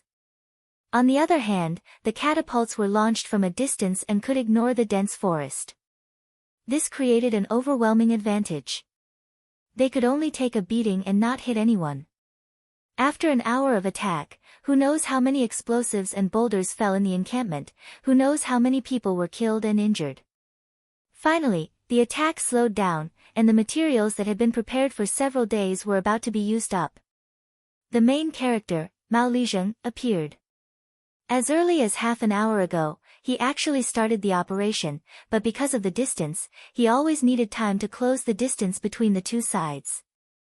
When they could finally see Uehara Toda's army camp, it happened to be when the catapults stopped working. Then, under Maori regularization's order, the 90,000 troops were like a swarm of wasps, densely packed and overwhelming. If the army wasn't in chaos, 70,000 people would have the power to fight 90,000 people. On the contrary, Uehara Toda, who was defending, might have a certain advantage. But now, the army was scattered, and the casualties were heavy. Under the chaos of the army, how could they organize a decent counterattack? Seeing the dense enemy rushing over, the army's morale quickly collapsed. The 70,000 troops didn't even have the chance to organize a decent resistance, and they were scattered by the flow of soldiers coming from afar. The army was defeated like a landslide. At this moment, only such words could be used to describe it. Faced with the sudden arrival of Maori regularization's 90,000 troops, it was like a divine army descending from the sky. On one side, the army's morale was scattered, and on the other side, the battle was about to end before it even started. This was not a fair battle. If Uehara Toda could make the right judgment from the beginning of the attack and lead the troops to escape from here, maybe he could return to the mountain inn and find a way to reorganize. But now, Uehara Toda, who didn't have time to make any preparations, was surrounded by Maori regularization and then killed in the chaos. Uehara Toda was dead. Uehara Toda, who controlled the 80,000 troops and the actual ruler of the mountain in the mountain area, was dead. His death also meant that the series of treaties he had signed with Yang Qindong had become a waste of paper. After receiving the news through the telegram, the special envoy who signed the contract got up and walked toward the Great Zay County Magistrate's mansion. Days Mountain in the mountain in the mountain in the mountain in the mountain. The warlord in charge of guarding this place was called Sensei Naganabu. He was the leader of the younger generation of the Kozai family, and he was also the person who was chosen by Yang Qindong. The Kozai family was a family with a long history in the Japanese Empire. Their ancestors were once glorious, and there were records that the earliest rulers of the mountain in the mountain area were actually the Kozai family. But that was an ancient legend, and there was no way to verify it. In the eyes of many people, this was just the Kozai family's people flattering themselves. But as a member of the Kozai family, they were proud of it, and they dreamed that one day they could rebuild their glory and prove that the Kozai family's bloodline was the strongest. Dreams were beautiful, but reality was cruel. In the chaotic Japanese Empire, the warlords were everywhere, and the Kozai family who retreated to the Days Mountain only had a 10,000-man army. This 10,000-man army was already the most powerful existence in the Days Mountain, but compared to the other warlords nearby, it seemed so weak. Not to mention facing the hundreds of thousands of troops of the great General Ashikaga Yoshimasa, even facing the actual ruler of the mountain in the mountain in the mountain in the mountain, the 10,000-man army in their hands was simply not enough. Since the time was not ripe, they could only continue to lie low and wait for the opportunity to rise. Opportunities were always prepared for those who were prepared. Guan Xing came to the door. The two sides had been in contact before, and the Kozai family accepted him as the special envoy of the 5-star army. This time, he directly appeared in front of Sensei Naganabu. There's news from the front lines. Uehara Toda was ambushed by the Maori regularization and died in the battle. Now the mountain in the mountain in the mountain in the mountain in the mountain in the mountain in the mountain in the mountain in the mountain in the mountain in the mountain in the mountain in the mountain. The great general's tentacles are about to reach here. Meiji-kun, your chance to shine has come. Guan Xing said the new news with a serious face. At this moment, Sensei Naganabu's face was already red, representing the excitement in his heart. That's great, it's finally time for the Kozai family to rise. Thank you very much, envoy. The Kozai family is also willing to follow Bugnam of Gojoseon's lead and listen to his orders. There was no free lunch in the sky. Guan Xing supported Sensei Naganabu on the basis that the Kozai family was willing to follow Yang Qindong's lead. Without this premise, a small county magistrate with a 10,000-man army wouldn't be able to afford Guan Xing's personal visit. Very good, I will convey your loyalty to Bugnam of Gojoseon. Let's proceed according to the plan. Rest assured, Meiji-kun, the 5-star army will cooperate with you in the dark. Guan Xing nodded with satisfaction. One needed a chance to rise, while the other needed a puppet to achieve his goal. The two sides hit it off and quickly walked together. Yang Qindong's plan was finally revealed. The so-called alliance with Uehara Toda was just a formality. There were too few things that Uehara Toda could ask for help from him. If he supported him greatly, he might be able to severely damage the great general's forces and even defeat them. But who could guarantee that after victory, Uehara Toda wouldn't become the next great general? Since he couldn't be controlled, he might as well not control him and just treat him as an abandoned pawn. This was why Dao Xiao forced Ning Shidaxiu to write a letter so that Ashikaga Yoshimasa could make preparations in advance. When the plan reached this point, Sensei Naganabu, who could be controlled, appeared. He would become the representative of the five-star army and help them unify the Japanese Empire. Sensei Naganabu, who had the support of the five-star army, was full of confidence. He first sent people to invite the two county magistrates to his house. At the banquet, a pile of silver was brought out. Pointing at the 200,000 taels of silver, Mingxi Chengxin promised that as long as the two county magistrates recognized him as their leader, each of them could take 100,000 taels of silver back. At the same time, they would also receive a monthly payment of silver. If they achieved outstanding military service, they would also be heavily rewarded. No one wouldn't be tempted. Relying on the silver, Sensei Naganabu's force increased from 10,000 people to 30,000 people. It was still not enough to be an enemy of the great general, but at least it was a good start. At this moment, Sensei Naganabu was full of confidence and began to conquer the world. Qing and Beijing Imperial Palace. This place had become the place where Yang Qindong's camp was located. The side hall, which was originally used to receive ministers, had been changed into a military conference room. A large sand table had been placed on the table. If one looked carefully, they would find that the Nanhai Road of Neon was marked on it. They had already occupied Qing and Beijing, Zakado, and Shanyo-do. Now that Shanyo-do had the Masayoshi family as their representative, the five-star army's progress after entering the Japanese Empire could be said to be smooth. Considering the lack of military strength, Yang Qindong decided to stop expanding on land and set his sights on the sea. As the Japanese Empire's largest naval base, Nankado would be his next main target.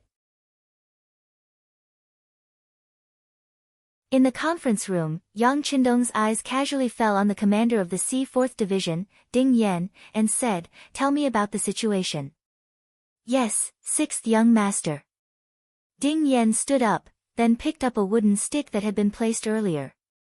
He pointed to the sand table and said, "Everyone, please take a look. Nanhai Road is surrounded by water on all sides and the sea on the east side. It has become an independent existence separate from the entire Neon land.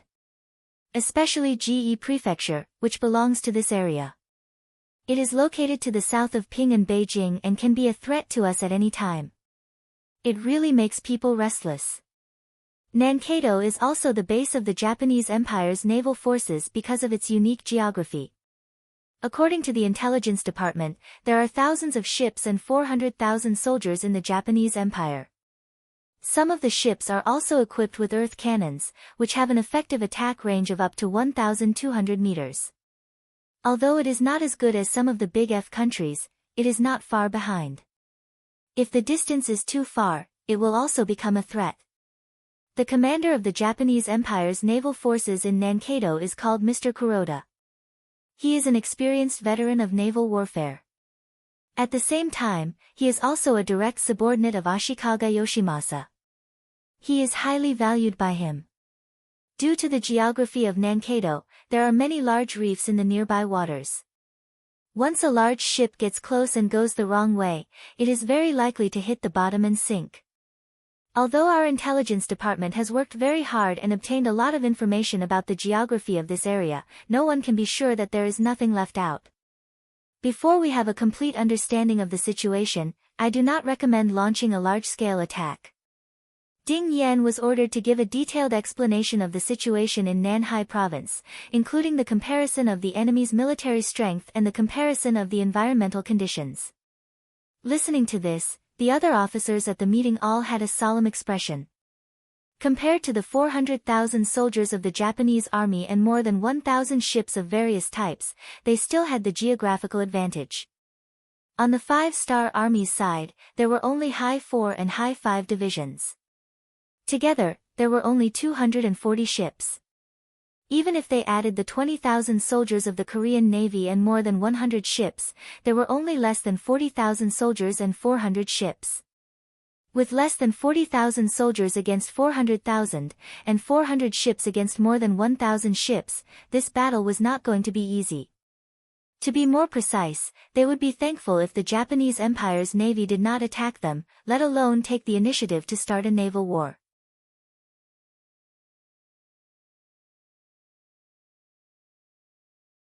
Chapter 1107. However, when everyone's gazes landed on Yang Qindong, who was sitting at the head of the table, everyone's expressions calmed down a lot.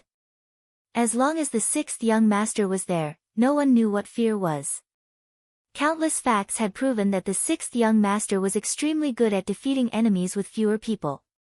As the soul of the army, Yang Qindong felt everyone's gazes on him, but he didn't feel uncomfortable at all. This was because he didn't know how many times he had experienced this kind of situation. This was just one of the countless times he had experienced it. Alright, Commander Ding has already explained the situation very clearly. I'm sure everyone knows what we're going to face next. And this young master only has one thing to add. Although the enemy has 400,000 soldiers, they're actually just a motley crew. Their cannons have a short firing range, and they're very old. It's very troublesome to reload them. Not only are our weapons superior to theirs, but we're also not too far behind them in terms of military strength. You should know that this time, we're mobilizing the army and the navy. When Yang Qindong's confident voice resounded in the hall, everyone who heard it revealed a look of confidence on their faces. All of this was brought to them by Yang Qindong, the absolute core. As long as the sixth young master was there, they firmly believed that there wouldn't be any difficulties that could stop them.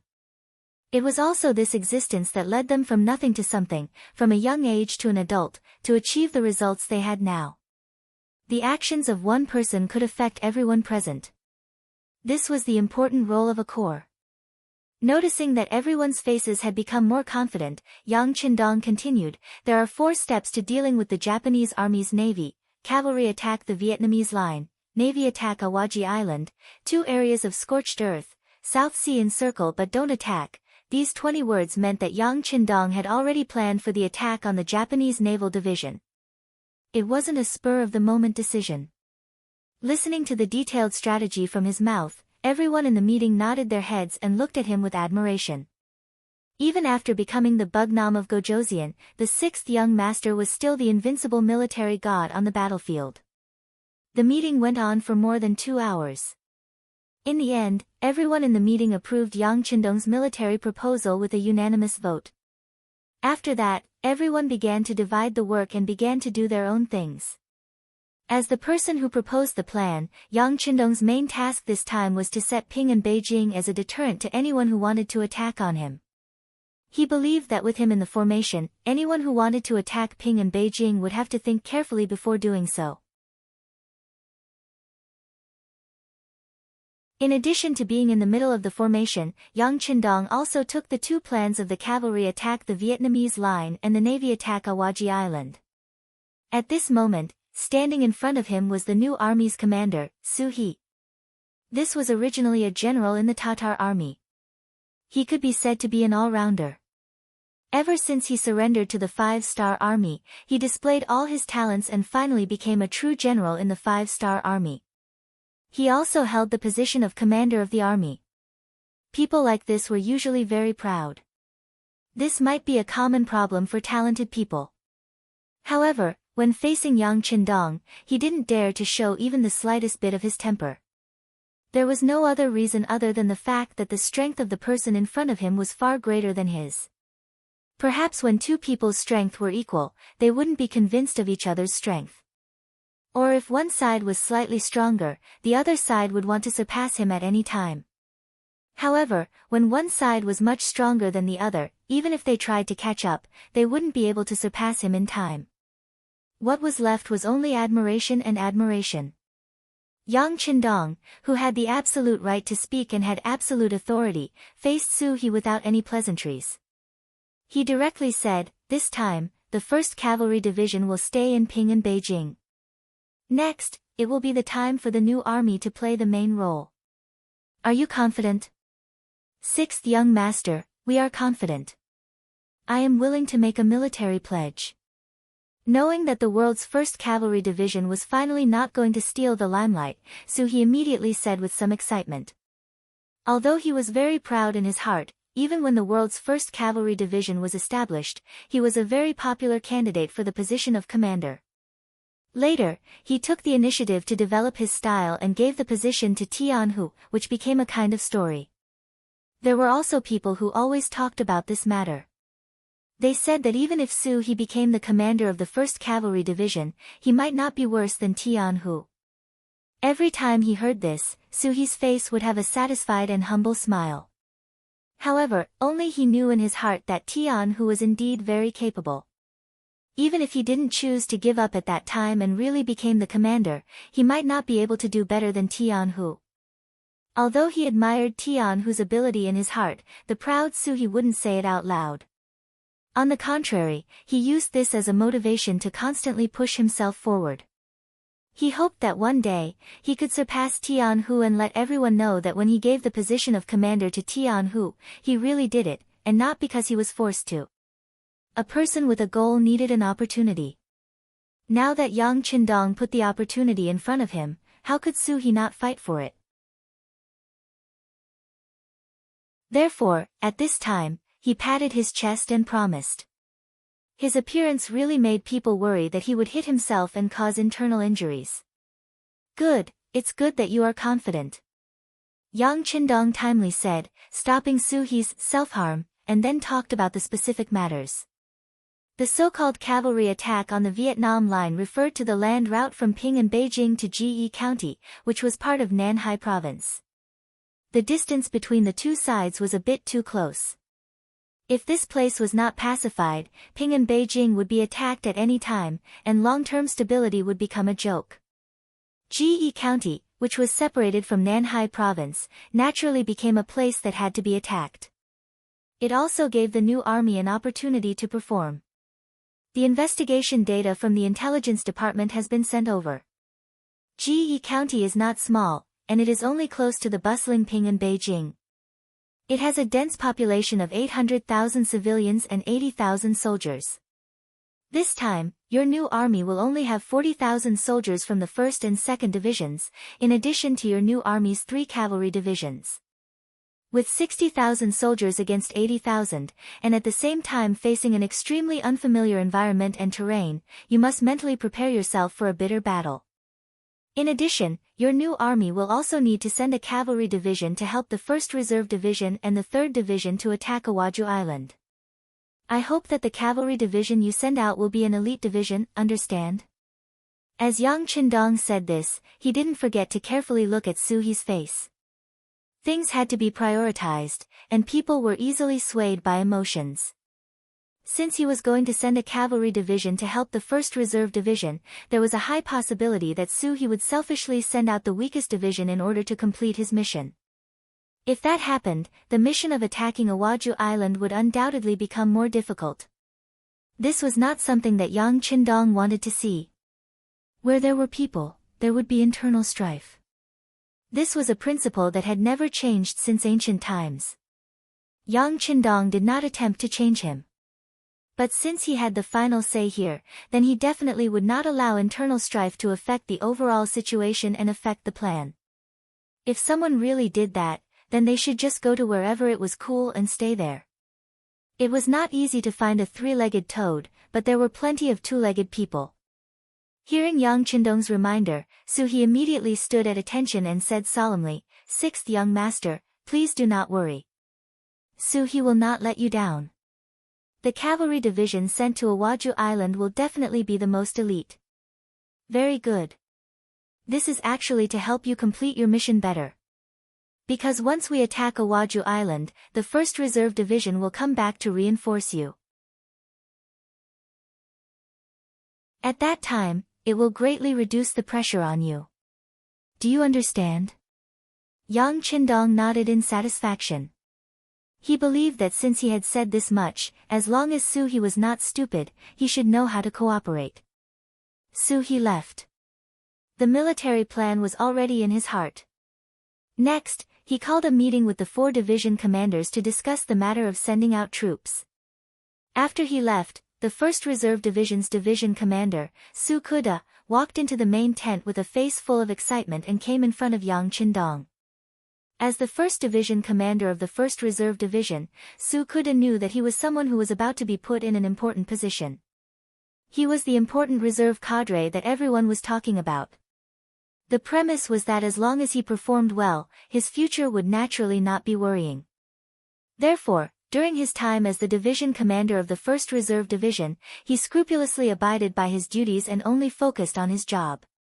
That was to gather the veterans who had been on the battlefield and had been tempered by the battlefield under his wing. He took care of them and trained them strictly. Considering that the 1st Reserve Division did not have any war missions and only continuously absorbed qualified and mature veterans, and continuously accommodated them, it caused the original 20,000 people of a division to reach the current 35,000 people. It was completely qualified to be called an army. Although he was called a division commander, he was indeed leading an army of soldiers. If it were any other general, they would have already become arrogant. At the very least, they would have taken the initiative to ask for money and use this to expand their influence. However, when it came to Su Kuda, he did not do that. Not only that, but he also changed from a division commander to a logistics manager. Considering that the soldiers were from various ethnic groups and regions, he did his best to care about their lives and not let them have the thought that they were excluded from the collective. It was precisely because of his correct guidance that although the composition of the 1st Reserve Division was extremely complicated, there were no incidents of infighting among the soldiers. This was already very difficult. This naturally attracted Yang Qindong's praise and attention.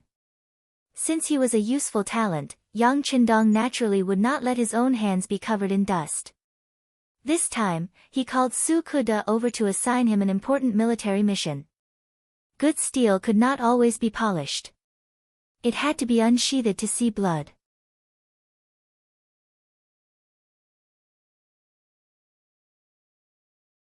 Chapter 1108.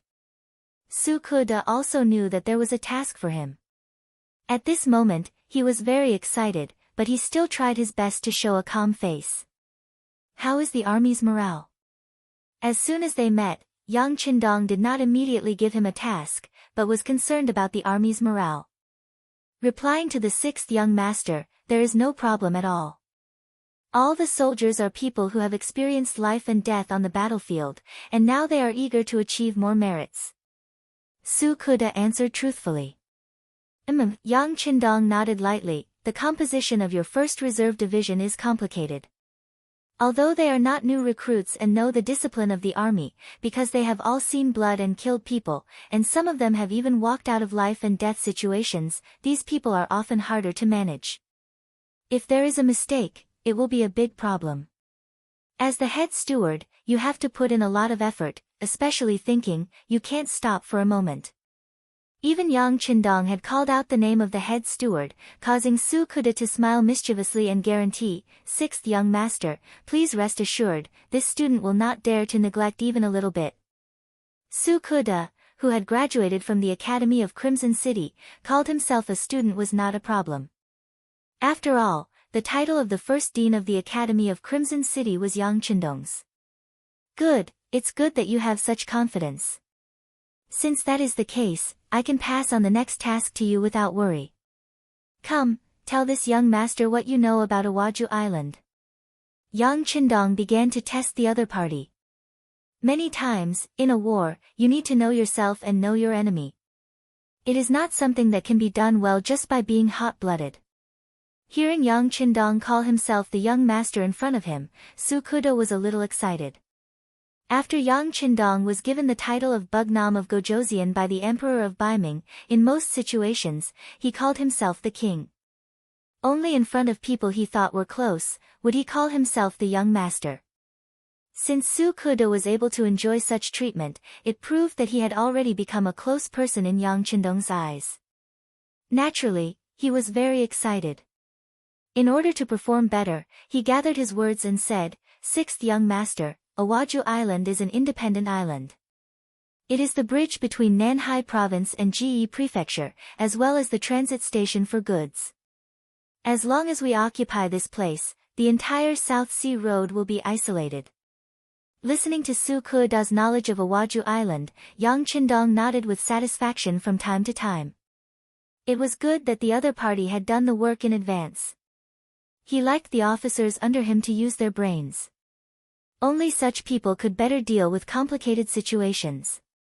Only then could they cope with changes by sticking to the status quo.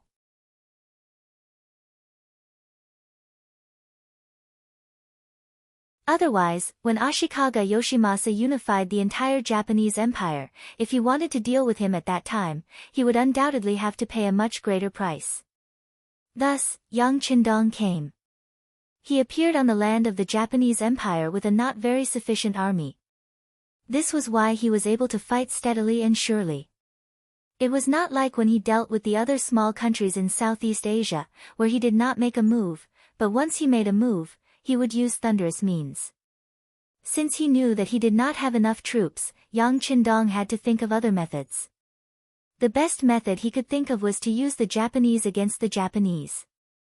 Nurturing a force to let the Neon people fight against the Neon people was like how the traitor Old Wang was supported by the Neon people of later generations. Thus, Musashi Naganabu became an important chess piece. A lot of secret letters were written about Sensei Naganabu. Most of them were good news.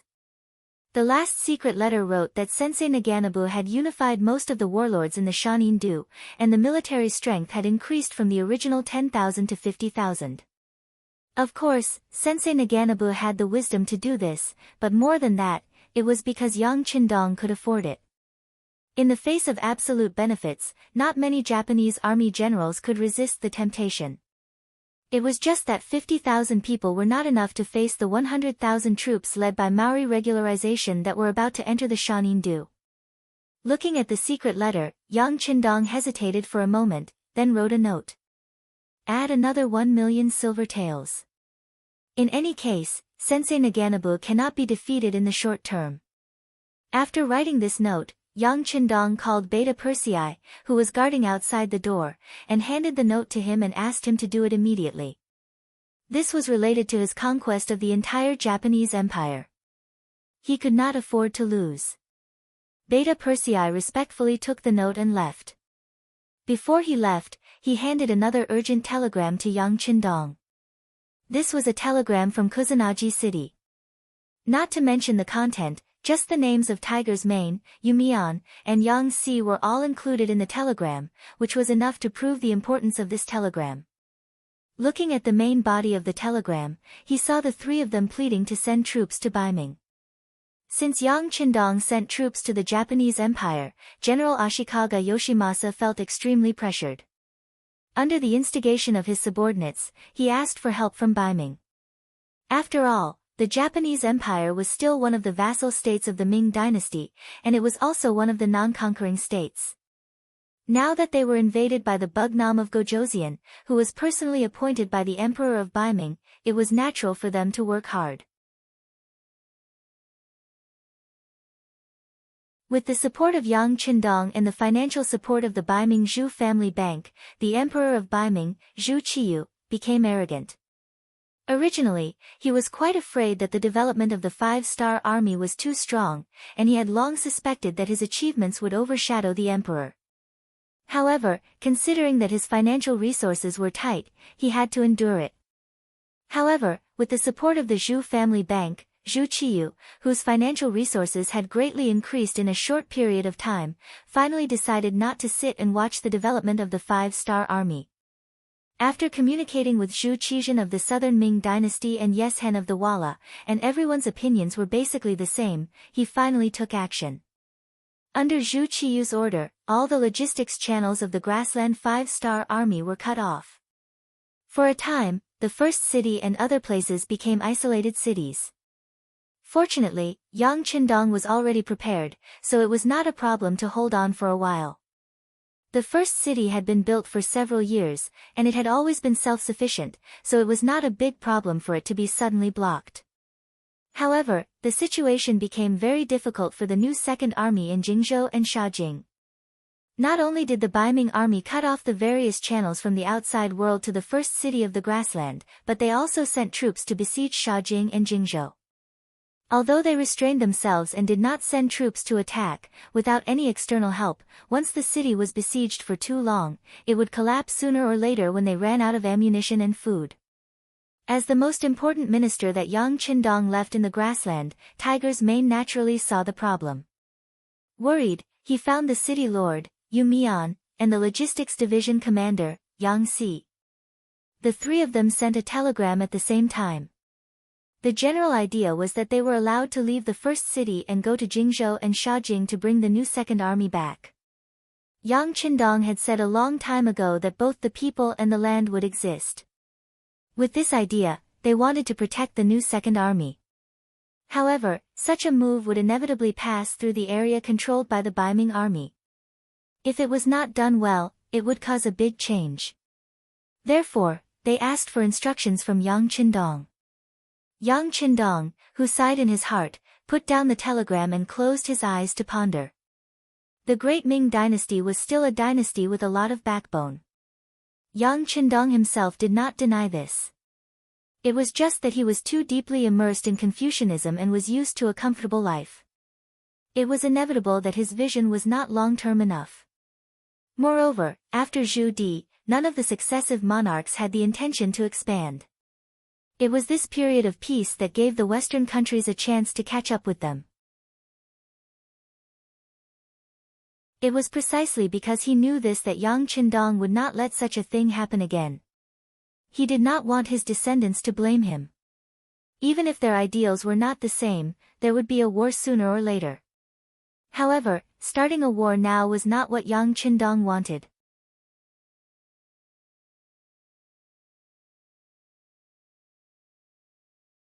Chapter 1109. The war with the Japanese Empire was in a stalemate. If things went wrong, all their previous efforts would be in vain. If the war with Baiming broke out again, not to mention the limited military strength, it was still unknown whether Kikian City's economic system could support two wars. Even so, Yang Qindong still did not regret helping Zhu Qiyu establish the Zhu family bank. This was because it was an act of harming the great Ming dynasty's foundation. Even though it was temporary, once there was a problem, it would be the beginning of the collapse of the great Ming dynasty. However, it would take time for that to happen, maybe a few years. Without external help, it might be possible to hold on for decades. Yang Qindong could not place all his hopes on the other side to collapse. However, if he did not wait, did he really have to send troops? Not to mention, the intelligence department had already reported that Baiming, South Ming, and Walla had formed a temporary alliance. In terms of military strength, he was at a disadvantage. Even if it was only against Baiming, the five-star army would not be able to win. Tiger's Man and the others' worries were reasonable. Fortunately, the new Second Army's commander did not call back to report. This was enough to show that the situation might be very serious, but at least he could hold on. This was the only thing that Yang Qindong was happy about. After all, it was not the right time to start a war with Baiming. He gently put the stun suit aside. Yang Qindong did not return the call or express his stance. It was a sign that Yang Qindong was observing.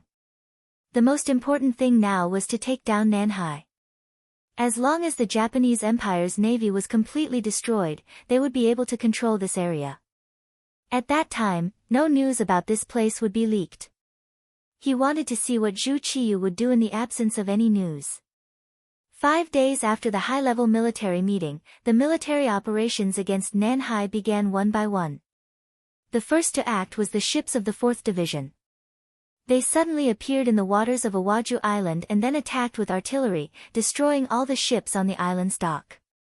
Then, the transport ships sailed to the dock and the 60,000 soldiers led by the 1st Reserve Division disembarked. At this point, the attack on Nanhai Road had officially begun. As the main base of the Japanese Naval Division, they rarely participated in their own country's civil war. Their main territory was on the sea, which gave them a great advantage. Especially in this island country, they could almost move to any area on the sea. Whether it was firing artillery from a distance or finding a suitable place to land, they were all good at it. The Japanese Naval Division also became the biggest trump card of Admiral Ashikaga Yoshimasa. Especially the Marine Commander Kuroda, who was personally promoted by him, is a subordinate that he can absolutely rest assured. This is also why he didn't panic when he saw the sudden appearance of the 5-star army. The Emperor of the Garden of Heaven had died. Although the process was somewhat unexpected, and even brought about a very bad influence on Ashikaga Yoshimasa, it had also caught him off guard. But when he thought about how he had gotten rid of a huge mountain that was pressing down on him, everything seemed to be worth it.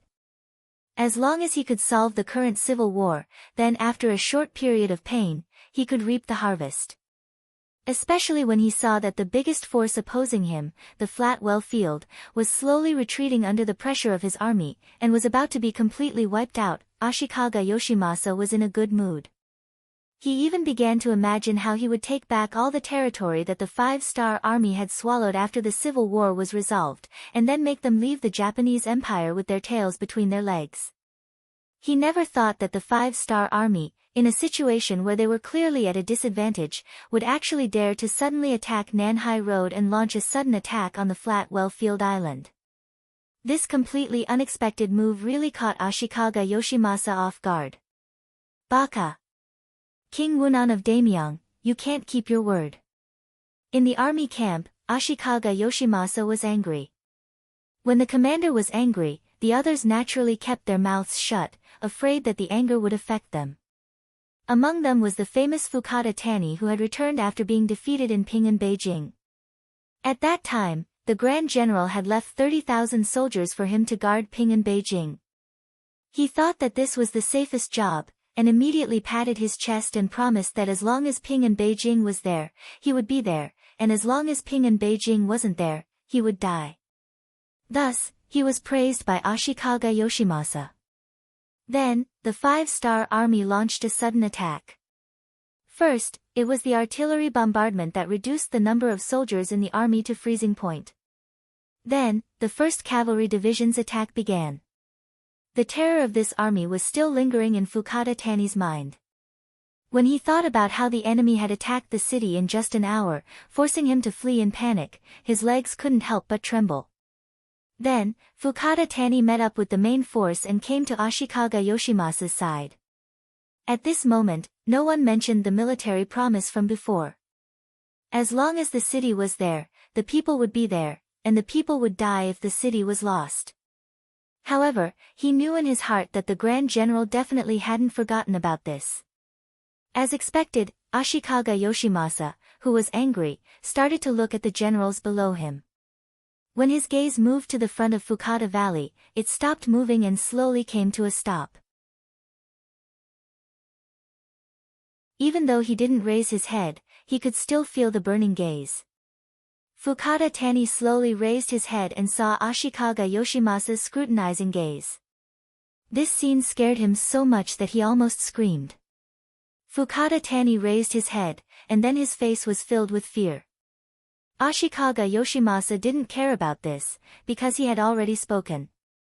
Kun Fukada, I'll give you 50,000 soldiers. Can you take back Qing and Beijing? This sentence could be understood as giving you a chance to make up for your mistakes. Do you want to take it or not? The strength of the 5-star army had already been proven. Let alone 50,000 soldiers, even if they doubled it by 100,000, so what? He didn't see the Maori regularization who led 100,000 soldiers to attack and defeated and killed the hegemon of the Shanin Road, Uehara Toda, didn't seem to have any intention of moving towards Qing and Beijing. Instead, he went to the Shanin Road. Even this famous general knew to pick on the weak. Fukada Tani was far inferior to this person in all aspects. How could he take back Qing and Beijing? Qing and Beijing was lost in his hands. Now was equivalent to giving him a chance to make up for it. If he refused out of fear, with Ashikaga Yoshimasa's temper, he would probably never be able to make a name for himself. Whether he stretched his neck or retracted his neck, he would be stabbed. At least if he accepted this task, he would be able to live for a few more days. Perhaps he would be able to create a miracle. Helpless, Fukada Tani could only pretend to be full of fighting spirit and say, "General, don't worry. 50,000 soldiers is enough to take back Qing and Beijing." As soon as he said this, the other generals looked at Fukada Tani as if they were looking at an idiot. But then, they all closed their mouths. Since this was an impossible task, it was better to act tough than to pretend to be a coward.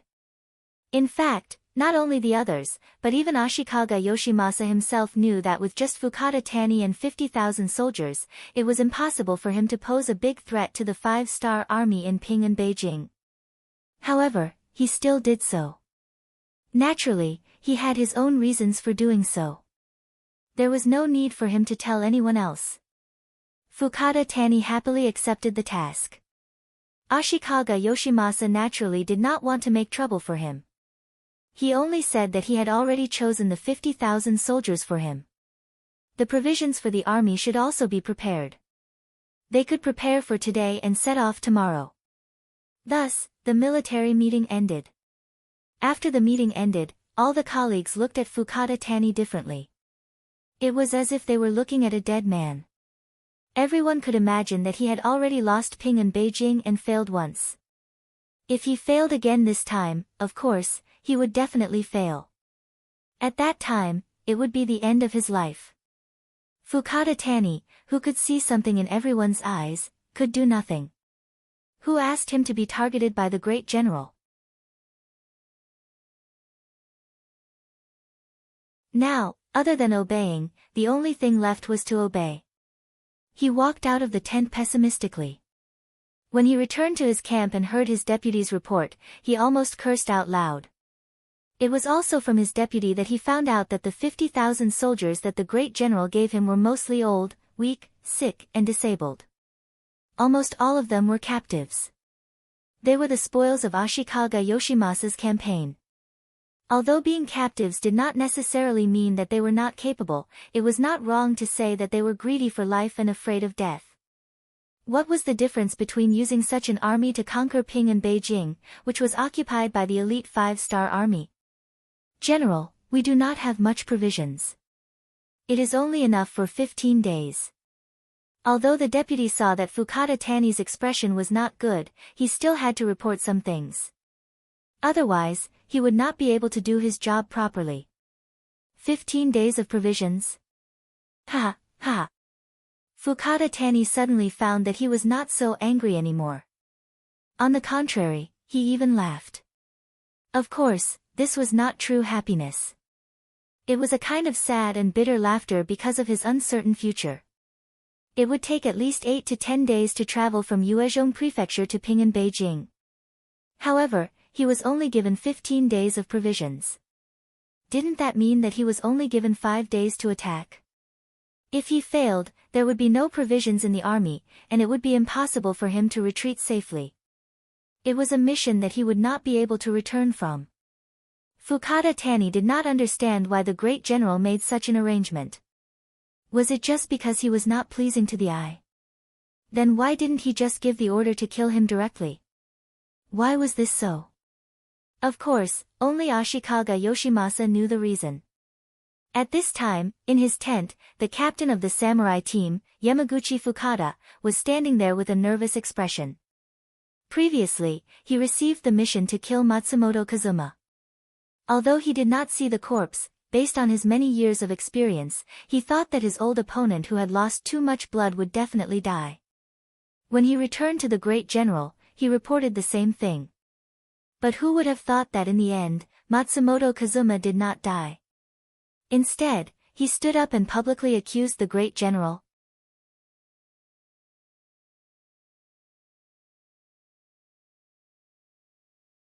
Chapter 11:10. Yamaguchi Fukada had been nervous about this matter. He didn't know how the Supreme General would punish him. This time, he was called to the main tent. He was very nervous, fearing that he would be held accountable for what happened last time. Ashikaga Yoshimasa was somewhat disappointed with Yamaguchi Fukada. He had even sent his own divine archery battalion to him, but he couldn't even kill Matsumoto Kazuma. He even ruined his plan because of this. It was impossible for him not to hate him. Considering that Yamaguchi Fukada's ability was not bad, he didn't punish him.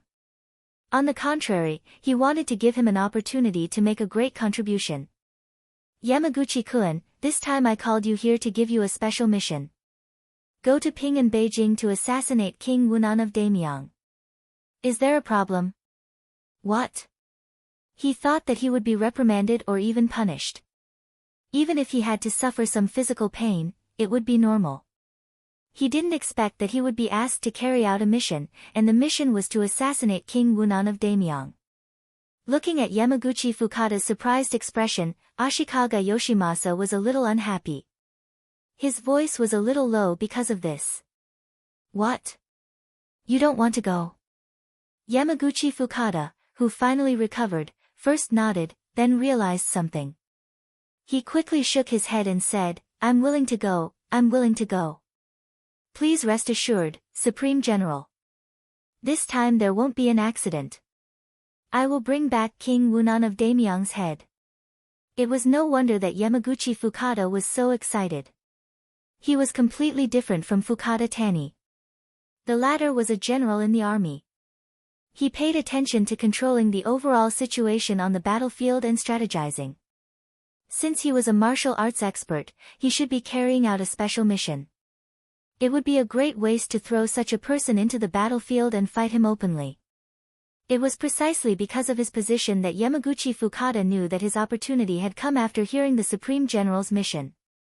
If he could complete it well, it would be a matter of fame and fortune. It would also make up for some of his previous mistakes.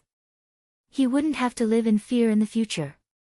Yamaguchi Fukada's excitement was within Ashikaga Yoshimasa's expectations. If samurai were afraid and knew fear, then perhaps the Japanese Empire would really be hopeless. After getting a satisfactory answer, Ashikaga Yoshimasa reached out and patted Yamaguchi Fukada's shoulder. He said very encouragingly, very good. There will be people in Qing and Beijing who will cooperate with you. Fukada Tani's 50,000 soldiers will also attract the enemy's attention and create an opportunity for you to act. Hey, Supreme General, please rest assured. If I can't complete the mission this time, Yamaguchi won't come back. He made his own promise. Samurai were not like soldiers. They were true to their words. If they said so, then they would really live and die together with the mission. This made Ashikaga Yoshimasa even more happy. He seemed to have seen the scene of King Wunan of Daimyong being killed. At that time, the leaderless 5-star army would be nothing in his eyes.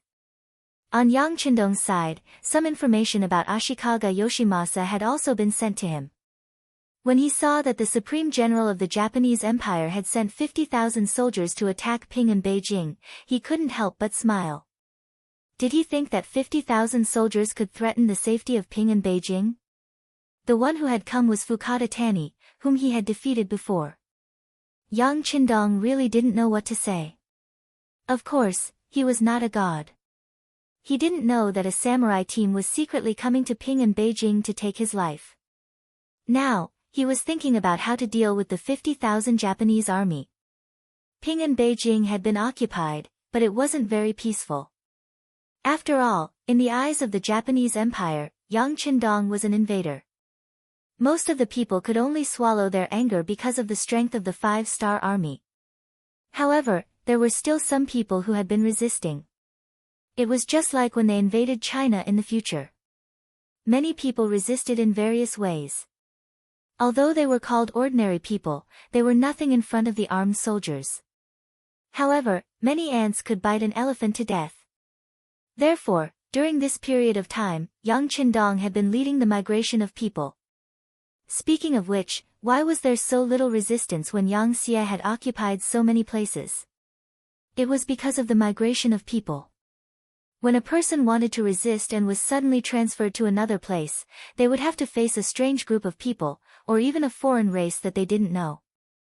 Not to mention joining forces with others to organize a resistance, whether or not they could do such a thing without being reported was something that they should be on guard against. Correspondingly, the most important thing to do in a foreign land was to find a foothold for oneself, not to think about the country and its people. Everyone was unfamiliar with each other, and there was no basic trust between them. In order to live a better life in a foreign land, everyone was thinking of ways to build a solid foundation.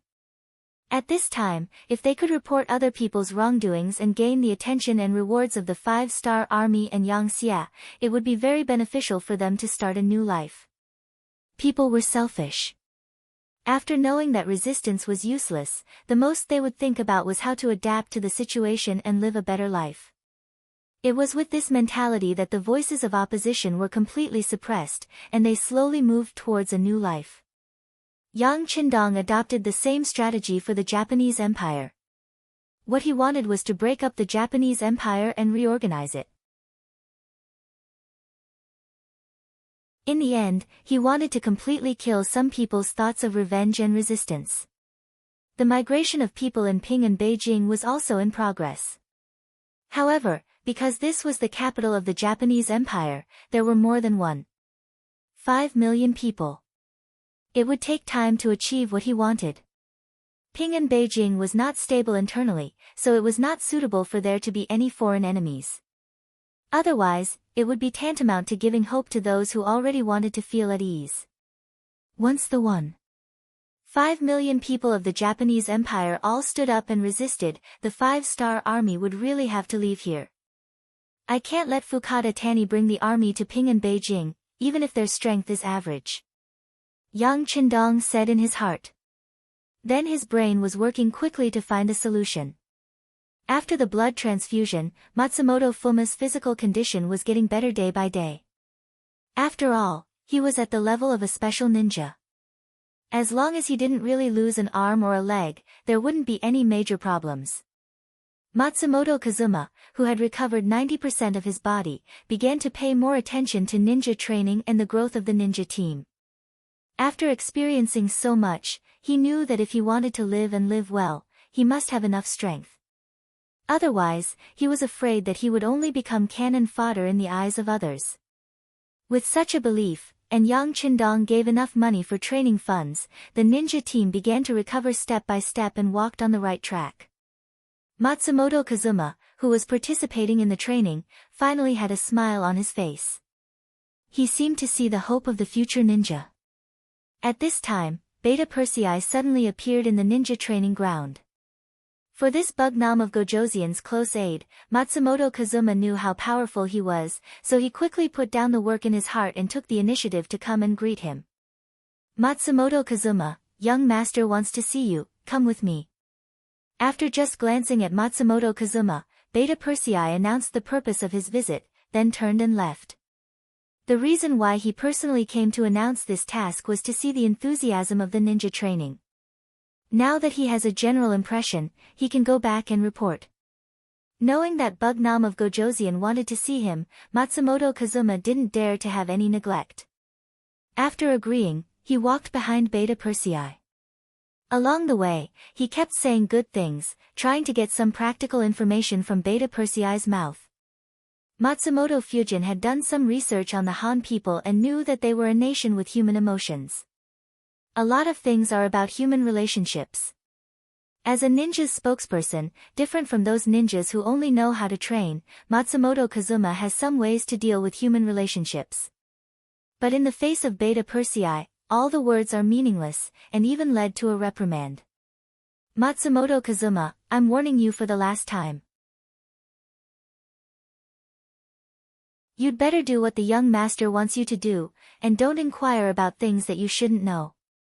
Otherwise, you'll be looking for trouble, big trouble. When it comes to big trouble, Beta Persei's voice raised a few notches. Matsumoto Kazuma's forehead was covered in a layer of cold sweat when he saw the serious expression on Matsumoto's face. He repeatedly promised that he would be obedient in the future and wouldn't ask random questions and break the rules of the army. Matsumoto Kazuma, who was scared by Beta Persei, was scared again when he entered Yang Qindong's tent. Matsumoto Kazuma, I'll give you a task. If you complete it well, your ninja training fund will be increased by 50,000 silver. If you don't complete it well, you have to be prepared to lose your life there. The polarization was so serious that Matsumoto Kazuma didn't know what to say, because from beginning to end, he didn't have a choice.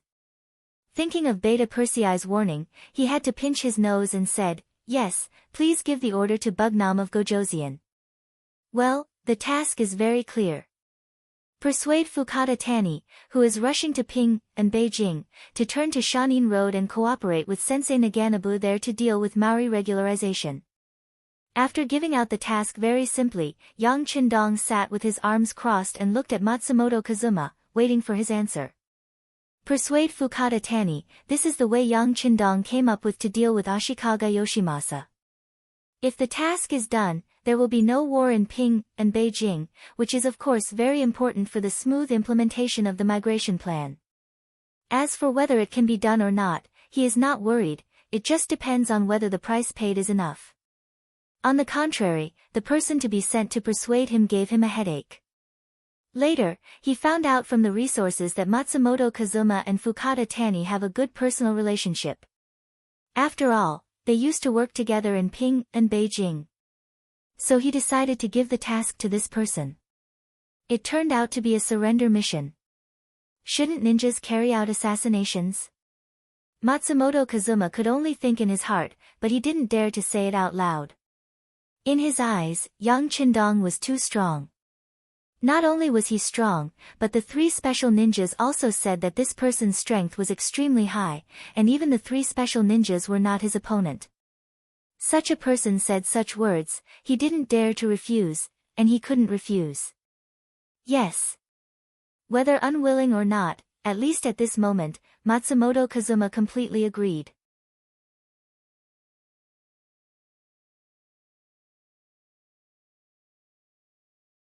Chapter 11:11.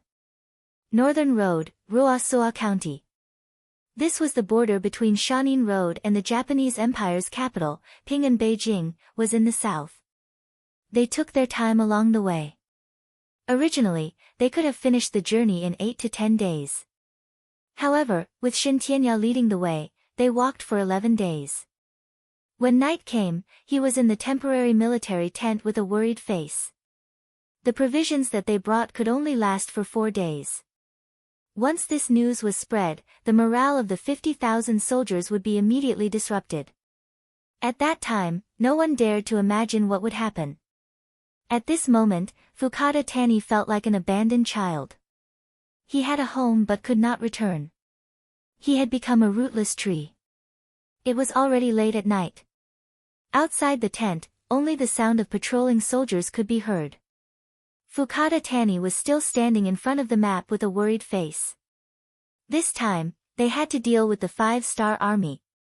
The shadow of the previous failure had not completely dissipated. Thinking of the power of the cannons and the bravery of the cavalry, he did not even have a 10% chance of winning. Although Ashikaga Yoshimasa had told him that the 5-star army had already attacked Nanhai Road, there should not be many soldiers left in Qing and Beijing. However, Fukada Tani did not think this way. King Wunan of Daimyong was in Qing and Beijing. How could he not leave some elite soldiers by his side? Not to mention other things, just leaving some firearms behind would be enough to stop them from advancing. It was true that there were 50,000 soldiers, but he knew better than anyone else what kind of quality they were. If they were fighting a smooth battle, they might have some skills. However, once they met a strong enemy, these people would probably run away. Such a strong opponent was actually sent to fight, and only 50,000 weak soldiers. This made Fukada Tani want to curse. He suspected that this was Ashikaga Yoshimasa's plan to kill with a borrowed knife. Everything was because he lost Qing and Beijing, as well as a large amount of gold, silver, and provisions. But who could be blamed for all this? He believed that even if the great general had been in Qing and Beijing, he would have chosen to avoid him. Thinking of this, Fukada Tani couldn't help but sigh helplessly. What made Kun Fukada so worried in the middle of the night? The voice that suddenly sounded from within the large tent seemed so out of place in the silent night, yet it was also so clear that it could be heard. In an instant, Fukada Tani felt goosebumps all over his body. Out of instinct, he couldn't help but yell, "Who is it? Is it a human or a ghost?" Seeing Fukada Tani's big reaction, a person walked out from a corner of the tent and said with a smile, "Kun Fukada, don't be nervous. An old friend has come to see you. Borrowing the dim candlelight in the tent, Fukada Tani was finally able to clearly see the person who had arrived. He then said, "So it's Kun Matsumoto." Aren't you? Seeing that Fukada Tani had finally reacted, Matsumoto Kazuma laughed and came to less than 2 meters in front of him. He said, "Yes, I've already defected to the 5-star army, but we're still friends, aren't we? We had the same experience. We were both abandoned by Ashikaga Yoshimasa, weren't we?"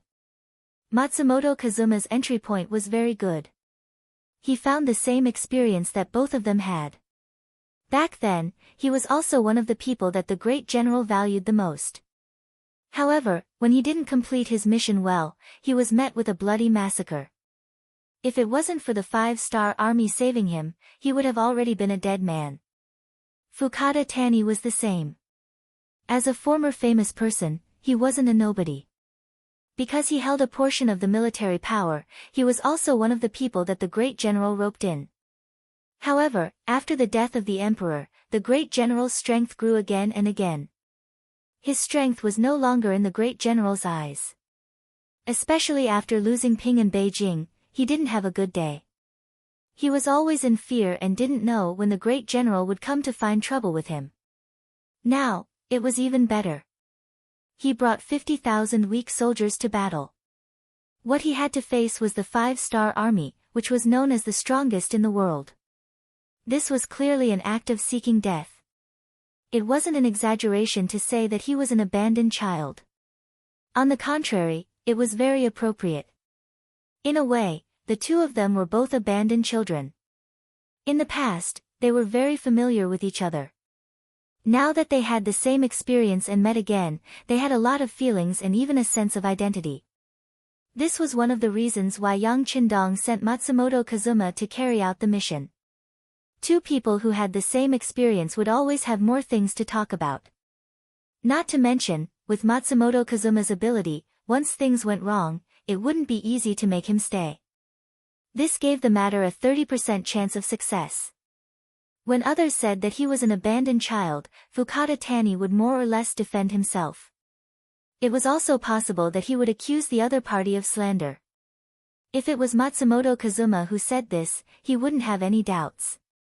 Everyone was too familiar with each other. There were some things that really didn't need to be explained. Another sigh came from Fukada Tani's mouth. He didn't expect that the two of them would meet in such a situation. Moreover, they were both abandoned children. The past could only be recalled and reminisced. People still had to face reality. After all, Fukada Tani was a famous person. He had some strategies. He quickly threw away the unhappiness in his heart and said, "Kun Matsumoto, you came here in the middle of the night. Presumably, you want to kill me. Hee, it's fine. Dying in the hands of an old friend isn't a regrettable thing. I just have to trouble you to make your move quickly and let me suffer less." The two of them didn't have the same standpoint. They were no longer friends and had become enemies. They also knew Matsumoto Kazuma's ability. It was impossible to resist. Fukada Tani simply accepted his fate. After he finished speaking, he closed his eyes and looked like he was waiting for death. Fukada Tani didn't even resist. This was somewhat out of Matsumoto Kazuma's expectations. However, when he thought about how even if he didn't kill him, when faced with the powerful 5-star army, there wouldn't be much of an outcome, he felt relieved. It was just that this time he didn't come to kill, so he deliberately pretended to be surprised and asked, "Kun Fukada, why do you say that? We are friends. How could I come to kill you?" "Oh. You didn't come to kill me." Fukada Tani opened his eyes at this moment.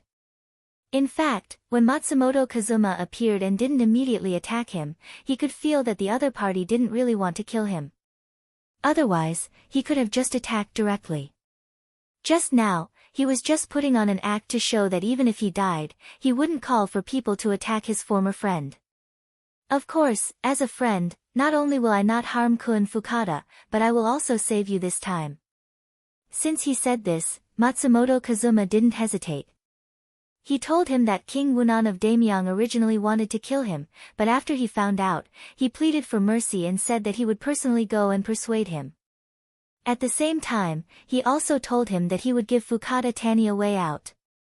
According to Matsumoto Kazuma's words, Fukada Tani was still a very capable person. This kind of person shouldn't be abandoned and die as cannon fodder.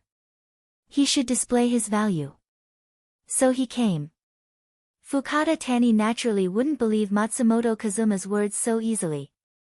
He even suspected that this was King Wunan of Daimyong's intention. However, there was no point in dwelling on this now. The most important thing was to know that he was still useful and didn't have to die. This was the most important thing. Immediately, he pretended to be very grateful and said, "Kun Matsumoto is very considerate, but I don't know what King Wunan of Daimyong wants me to do." Matsumoto Kazuma, who had prepared a lot of things to say, didn't expect things to go so smoothly. This made him a little surprised. But after all, it was a good thing. He immediately said, "Bugnam of Gojoseon hopes that Kun Fukada can repent and be saved. In the current situation, it's only a matter of time before Ashikaga Yoshimasa is destroyed. What we need to do is to make the right choice in life. For example, we need to rely on Bugnam of Gojoseon and the 5-star army. Will they accept us?" Kun Fukada asked without hesitation. He wasn't playing any tricks. With his current status, he really didn't have any other choice. Since the Grand General had already abandoned him, he might as well save himself. Although his future was still uncertain, at least he could live for a few more days, right? Of course they will. I have already convinced Bugnam of Gojoseon, and Bugnam of Gojoseon also said that as long as Kun Fukada can show enough sincerity, the 5-star army is willing to accept you. When the time comes, high positions and generous salaries will be waiting for us in front of us. Matsumoto Kazuma seemed to be getting more and more excited as he spoke. It was as if everything would go smoothly if they relied on Yang Qindong. Really? That's great. Fukada Tani also said very cooperatively, but then the excitement on his face disappeared. "But Kun Matsumoto, I'm afraid that you don't know my current situation. Right now, my rations can only last for 4 days. Once I don't have enough rations, I'm afraid that there will be a mutiny in the army. At that time, even if I want to rely on the 5-star army, I'm afraid that I won't have the strength and time to do so." That was a condition he was proposing. Since they were going to surrender, they should at least get something in return. Otherwise, why would they listen to their commands and work for them? A 50,000 army only had 4 days of rations. This was the first time Matsumoto Kazuma heard of this. But it didn't matter. Before he came, Yang Qindong had given him a lot of support. So after hearing this, he didn't panic too much. Instead, he laughed and said, "Kun Fukada doesn't need to be so distressed. If you don't have rations, we can buy them." "Oh right, this time, Bugnam of Gojoseon, in order to welcome Kun Fukada, specially asked me to bring 500,000 taels of silver. It is now in a forest 10 miles away from the camp. If you need it, you can go and get it at any time." The Dafei kingdom was finally destroyed, and the silver mine on the island was also taken by Yang Xie. This greatly reduced the need for silver. With money, Yang Qindong naturally had more confidence. What he used to do against the Japanese Empire was to use money to pave the way. This was to preserve his strength to the greatest extent.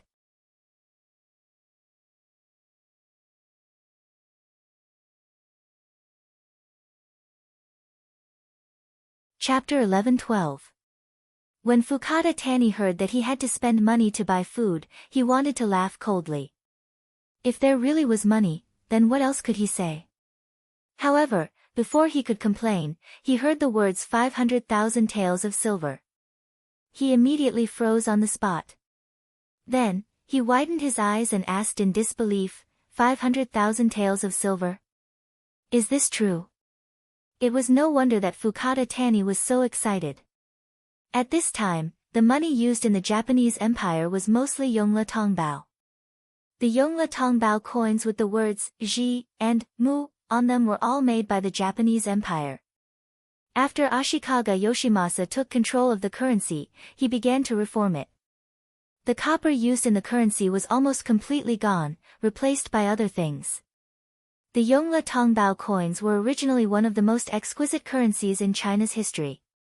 However, the Yongle Tongbao coins that appeared in the Japanese Empire were extremely crude and had no value. They no longer had any purchasing power, and even the commoners didn't recognize them. Since the commoners didn't recognize them, there was almost no use for them. The most hateful thing was that the money that Ashikaga Yoshimasa gave to the generals was still the same.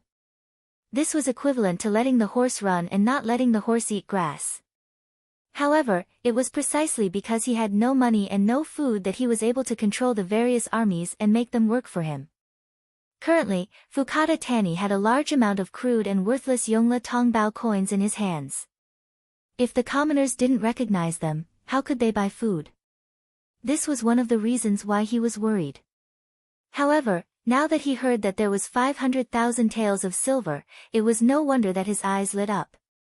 All of Fukada Tani's actions were seen by Matsumoto Kazuma. He immediately said, "Of course it's true. Why would I lie about such an important matter? If you don't believe me, we can go to the forest 10 li away and get the money." Okay. Fukada Tani didn't try to hide anything. In his opinion, nothing was more important than money. Silver was only silver when it was held in one's hands. Immediately, Fukada Tani sent someone to summon his own guards. A group of over 100 people left the camp in the middle of the night and headed straight for the forest 10 li away.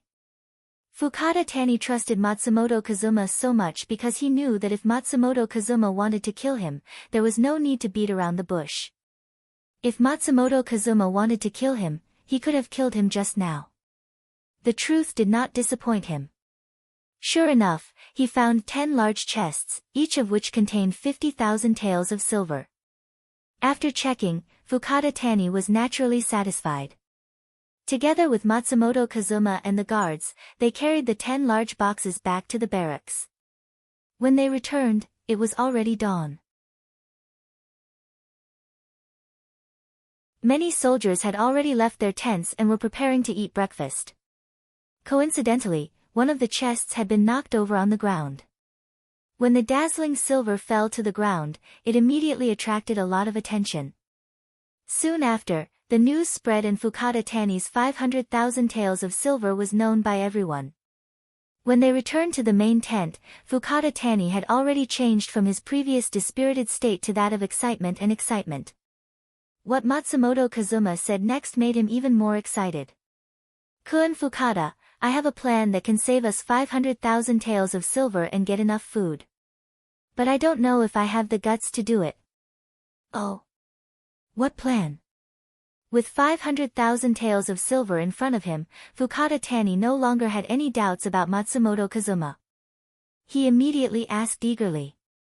Knowing that the time was right, Matsumoto Kazuma did not intend to keep him in suspense. He immediately spoke of his idea. It was very simple. It was to snatch food. Snatching food was a common thing for rebel armies. But to Fukada Tani, who had 50,000 soldiers, it would be very difficult to gather enough food by snatching food from the commoners. This was because the commoners would not foolishly leave their food at home. Instead, they would hide it.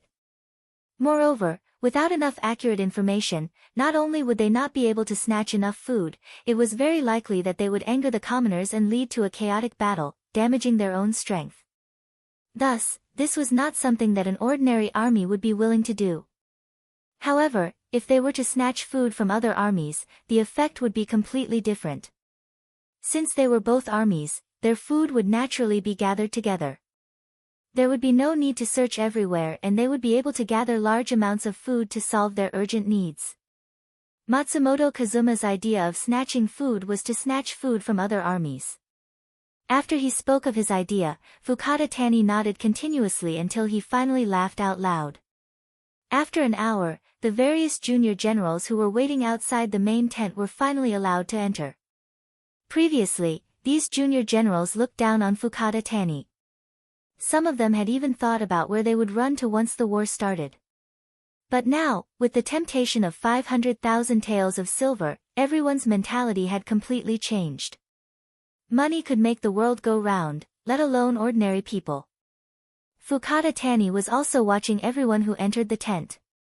When he saw that their mental state had completely changed, and many of them even looked at him with flattering eyes, he was indescribably happy. At this moment, he finally felt like he was in charge of an army. After waiting for all the junior generals to enter the tent, Fukada Tani, who was sitting at the head of the table, finally opened his mouth and said, "All right, since everyone is here, then there are some things that I can tell you directly. We are a deserted army, everyone knows that, right? How could everyone not know about this matter?" Because of this, everyone couldn't help but nod their heads. However, there were some who didn't understand why the general would suddenly say such words. What was his intention? What we are going to face next is the 5-star army, an army that has the advantage of powerful firearms. Everyone knows that, right? In exchange, everyone still nodded their heads. They were even more confused about Fukada Tani's intention. Facing such an opponent, we are equivalent to sending ourselves to death. Does anyone have any objections? Still, everyone nodded their heads in unison. Therefore, Fukada Tani revealed his true intention. Since we know that we are going to die, then as the commander, how can I watch everyone die? Therefore, I have decided that we will not attack Qing and Beijing. We will turn to the Shanin Road and attack the Maori regularization. The grain in his hands will be our target this time. That's right, this was the idea that Matsumoto Kazuma gave to Fukada Tani. The so-called snatching of grain was to snatch the grain of the Maori regularization's 100,000 soldiers that were heading to the Shanin Road. Similarly, the Maori regularization was under the command of the great general. Not only were the soldiers composed of young adults, but their grain was also very abundant. If they could snatch their grain, then it would definitely solve the problem of their own grain being depleted. At the same time, it was tantamount to showing loyalty to Bugnam of Gojoseon and making a contribution. It could be said that the 500,000 taels of silver were not taken for nothing. It could also be said that they had found a way out for themselves in the future. Fukada Tani's decision was heard by everyone. Naturally, they were very surprised. They also knew that the grain in the army could only last for 4 days. If they did not snatch the grain, they would not be able to survive. While everyone was still digesting this decision, Fukada Tani said something shocking again. He would take out 100,000 taels of silver as a reward for the army that performed the best in this battle. As soon as this was said, it immediately attracted everyone's interest. 100,000 taels of silver, for the Japanese army leaders who were used to hardship, it was definitely a large amount. For this, they were willing to give it a try. With the silver as a reward, this military meeting was very successful. Even in the main tent, the young generals were fighting over who would be the vanguard. In the end, it was Fukada Tani who made the decision that there was no priority for this battle. Whoever could snatch the most grain and bring it back would be the biggest winner and would be able to receive the 100,000 taels of silver as a reward. This was good. When the meeting was over, many of the young generals either secretly joined forces to increase their own strength or wanted to act alone and take all the food for themselves. There were even more who began to lead the troops as soon as they returned to their tents. It was as if they were afraid that if they were a step late, they would not be able to get any benefits. People say that interest is the best teacher. When a person wholeheartedly wanted to do something, there was nothing that could not be done or not done well. When everyone's initiative was completely aroused, the power that could be displayed was also amazing. 3 days later, Maori regularization, who was leading the main army towards Shanin Road and had continuously defeated Sensei Naganabu's army several times, suddenly received bad news. The grain of the rear army had been stolen by Fukada Tani's 50,000 weak troops. How is this possible? When he first heard the news, Maori Regularization's face was full of disbelief. He did not believe that this army that was about to be abandoned still had such ability. Not only did they dare to make a move against him, but they could also really achieve their goal. However, no matter how much he did not believe it, the facts were right there. The news of the grain being stolen came one after another. There was even news of casualties. It was said that Fukada Tani's 50,000 weak troops were as if they had been injected with chicken blood.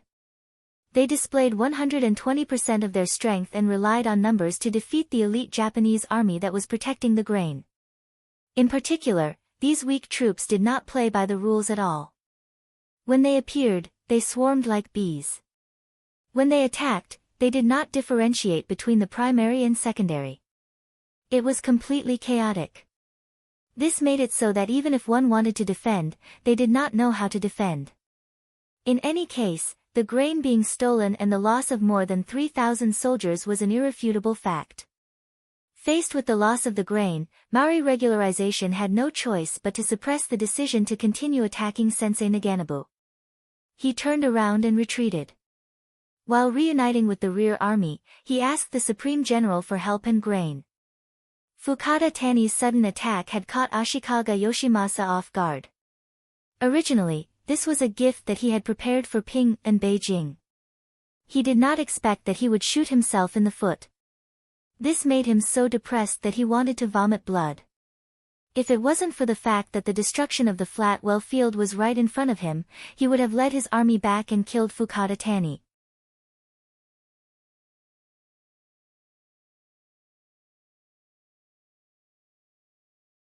Chapter 11-13. When the news came, Yang Qindong breathed a sigh of relief. With the addition of this chaotic army, it was enough to make Ashikaga Yoshimasa suffer. Taking this opportunity, he turned his attention to the Battle of Nanhai Province. The attack on Ge Prefecture, which was close to Qing and Beijing, had already begun. With the new army commander Su He taking the lead, they were naturally victorious. Yang Qindong didn't need to worry about anything. He was more concerned about the Battle of Awaju Island and the reaction of the more than 300,000 Japanese naval division in Nanhai Province. Yang Qindong had set a 20-word policy for Nanhai Province's attack. The cavalry would attack the Vietnamese line, the navy would attack Awaju Island, the two sectors would be scorched earth, and Nanhai Province would be surrounded but not attacked. The first two sentences had already been completed, and the third sentence was also implemented in Shaanxi Province and Nanhai Province, which were adjacent to Nanhai Province. They would ensure that no civilians or grain would be seen within 50 li of the coast. The isolation of Nanhai Province's Japanese naval division was already very obvious. And if the Japanese army dared to enter within 50 li of the coast, the elite forces of the Cold Front, the extremely fast Cold 4th Division riding bicycles would teach them a lesson. After all, the Japanese Empire's territory was still a bit small. The good thing was that it wasn't that difficult to defend. If it was the Great Ming Dynasty's coastline, not to mention one Cold Front Division, even two Cold Front Divisions would be far from enough. The scorched earth work was completed. Next, it was time to see how long the Japanese army in Nanhai Province could last. Once the time was right, the C-4th Division and C-5th Division guarding this area would immediately launch an attack and take their lives. Of course, to achieve this result, it was far from something that could be done overnight.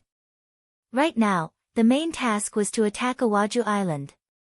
If they could successfully occupy this island, not only would they be able to completely isolate the Japanese naval division in Nanhai Province, but they would also be able to withdraw most of their forces to attack Ge Prefecture. Thus, they could achieve the goal of ensuring the safety of Qing and Beijing. On Awaju Island. Under the gaze of Yang Qindong, the commander of the 1st Division, Su Kuda, who was in charge of leading the troops, also tried his best to perform. 30 to 50,000 veterans were already a very powerful force to begin with. In addition, they had the support of the cavalry division of the new three armies, as well as the support of the three divisions. After they had landed on the Korean Navy's transport ships, they were able to display a very powerful force. The 50,000 Japanese soldiers were completely caught off guard and were forced to retreat again and again. Getting a good start didn't mean getting the final victory. On the battlefield, there were many examples of people who won first and then lost. Relying on their understanding of the terrain, as well as the rapid recruitment of new soldiers from the common people, the Japanese army on Awaji Island went from retreating step by step to standing on equal footing with the five-star army. This was within Yang Qindong's expectations. According to the intelligence analysis of the Security Bureau and the CIA, the Navy was one of the most capable forces in the Japanese Empire. Perhaps they were rarely involved in civil wars, allowing them to maintain a detached attitude. Because of this, they had more time to train. If it weren't for the fact that their weapons and equipment were far inferior, even the five-star army's navy wouldn't be able to gain any advantage over them. How could such an army be annihilated so easily? It was normal for them to be in a stalemate. Yang Qindong also knew that such a situation would not last long. After all, Awadai Island was now an isolated island. Without any reinforcements, it was only a matter of time before their morale crumbled. That would be the end of their army. Everything was within his expectations, and Yang Qindong's originally nervous heart relaxed a lot. This could be seen from the fact that he had been coming out of the palace recently. Instead of staying in the palace, Yang Qindong had to walk around. He wanted to see the situation in Neon from his own perspective, especially the life of the people at the bottom. He wanted to know what they needed and what they hoped for. After understanding all this, he knew what to do to completely solve the problem here. Yang Qindong didn't know that everything he did was being watched by someone. It was the intelligence personnel left behind by the general's forces in Qing and Beijing. They received the latest order to keep a close eye on King Wunan of Daimyong's every move. If this person stayed in the palace, they had to know the situation of the palace's defense and the time of the guard's shift change. From this point of view, in order to kill Yang Qindong, Ashikaga Yoshimasa must have been prepared to storm the palace. What the intelligence personnel left behind didn't expect was that the King Wunan of Daimyong actually took the initiative to come out. Although there were many guards accompanying him, more than 200 each time, it was not as safe as staying in the palace. A few days later, Yamaguchi Fukada, the general's favorite, the captain of the samurai team, appeared. This also indicated that it was time to start the assassination plan against Yang Qindong. There were also 600 elite samurai with Yamaguchi Fukada. This was also thanks to Yang Qindong's policy towards the Japanese Empire. Since Qing and Beijing was occupied by him, except for the first half of the month when the city gate was closed and people were arrested and searched for, the rest of the time the city gate was opened wide, as if it was welcoming guests from all over the world. There were even immigration counters on the streets of Qing and Beijing. The general idea was to give the people of the Japanese Empire who wanted to be safe and live an ordinary life a way out. After all, the Japanese Empire was in internal strife, and the people who suffered the most would always be the people. Unlike those ambitious warlords, many people were still willing to live on the land in front of them. Once the immigration counters were opened, a large number of people signed up every day. Many of them had heard the news and came from nearby cities, or even farther places. The 600 elite samurai were mixed in with these people. They were dressed like ordinary people and sneaked into Qing and Beijing. It was so easy to enter Qing and Beijing, which made Yamaguchi Fukada more confident about the completion of this mission. He had brought 600 elite samurai, which was almost all of his strength. It was not impossible for him to storm the palace if he was prepared, not to mention assassinating Yang Qindong outside the palace. He was full of confidence. Fukada Tani, who was originally attacking Qing and Beijing, had taken the Maori regularization's ass. Yang Qindong seemed to have completely forgotten about the so-called safety. Every day after breakfast, he would start to visit the streets. These days, he even directly left Kyoto and began to wander in the nearby mountains and forests. He gave people the feeling that he was on a scenic tour, but he did not bring Princess Junko with him, which inevitably made people suspicious.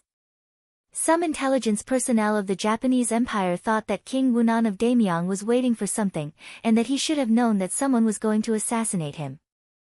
Regarding this, Yamaguchi Fukada naturally had a face full of disbelief. The assassination of Yang Qindong was extremely secret. Even the 600 samurai under his command only knew that they were going to carry out the mission, but they did not know the details of the mission. How could King Wunan of Daimyong know? It was clear that these people were scaring themselves and were scared by Yang Qindong. Yamaguchi Fukada had decided to act alone. With 600 samurai, even if they were prepared, what could they do? They could even kill him with a crowd of people. Speaking of which, Yang Qindong was not doing any seductive actions, nor was he setting up a trap for people to fall into. The reason why he had been wandering around the nearby mountains was because of the underground mines. The Japanese Empire was an island country. Due to the geological structure and volcanic rocks, there were very few mountains.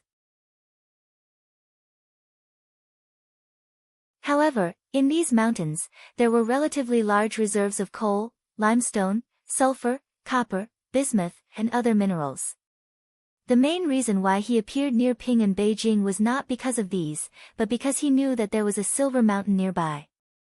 This was also the main reason why the Japanese Empire was able to develop in the later period. He came to find the exact location of this place. Speaking of which, he still had to thank Yang Qindong for his previous life. When he was carrying out a mission here under the name of Yang Dong, he happened to hear from a local old man that there used to be a silver mountain here hundreds of years ago. The silver content was very high and very pure. That was God's longing for the people of the Japanese Empire. In fact, he was a little curious, so he asked some people and confirmed the authenticity of this matter. Now that he had returned to hundreds of years ago and came to this place, how could he let go of the silver mountain? Yang Xie's development was too fast. His own ability to produce blood was not bad, but he still felt a little stretched. Although he found a few silver mountains on the island of the Great F country, it had greatly alleviated all kinds of economic pressure. But then again, who would complain about having too much money? These days, Yang Qindong suddenly thought of this matter. Every day, he wandered around the nearby mountains to determine which mountain was his target. After a few days of hard work, he finally determined that his final target was the 3 mountains in front of him. Later, as long as he sent people to dig and develop, there would be a surprise waiting for him. After many days of hard work, there was finally a good result. Yang Qindong could not help but breathe a sigh of relief. Then, from a distance behind him, there were sounds of fighting and yelling. Then, Beta Persei talked to a Long Wei who ran from afar for a while, then returned to Yang Qindong's side and said, "Young master, someone wanted to assassinate you, but was discovered by Long Wei outside and suppressed with the 95 style. Want to kill me?" Yang Qindong was stunned when he heard this, then he smiled. He now appeared as an invader. Although it was for the sake of the 8th Madam Princess Junko, it also broke the original balance here. It was normal for someone to want to kill him. Since they could force Long Wei to use the 95 style, needless to say, the other party's background was not small. All kinds of thoughts flashed through his mind. Yang Qindong asked again, "Do you know who came?"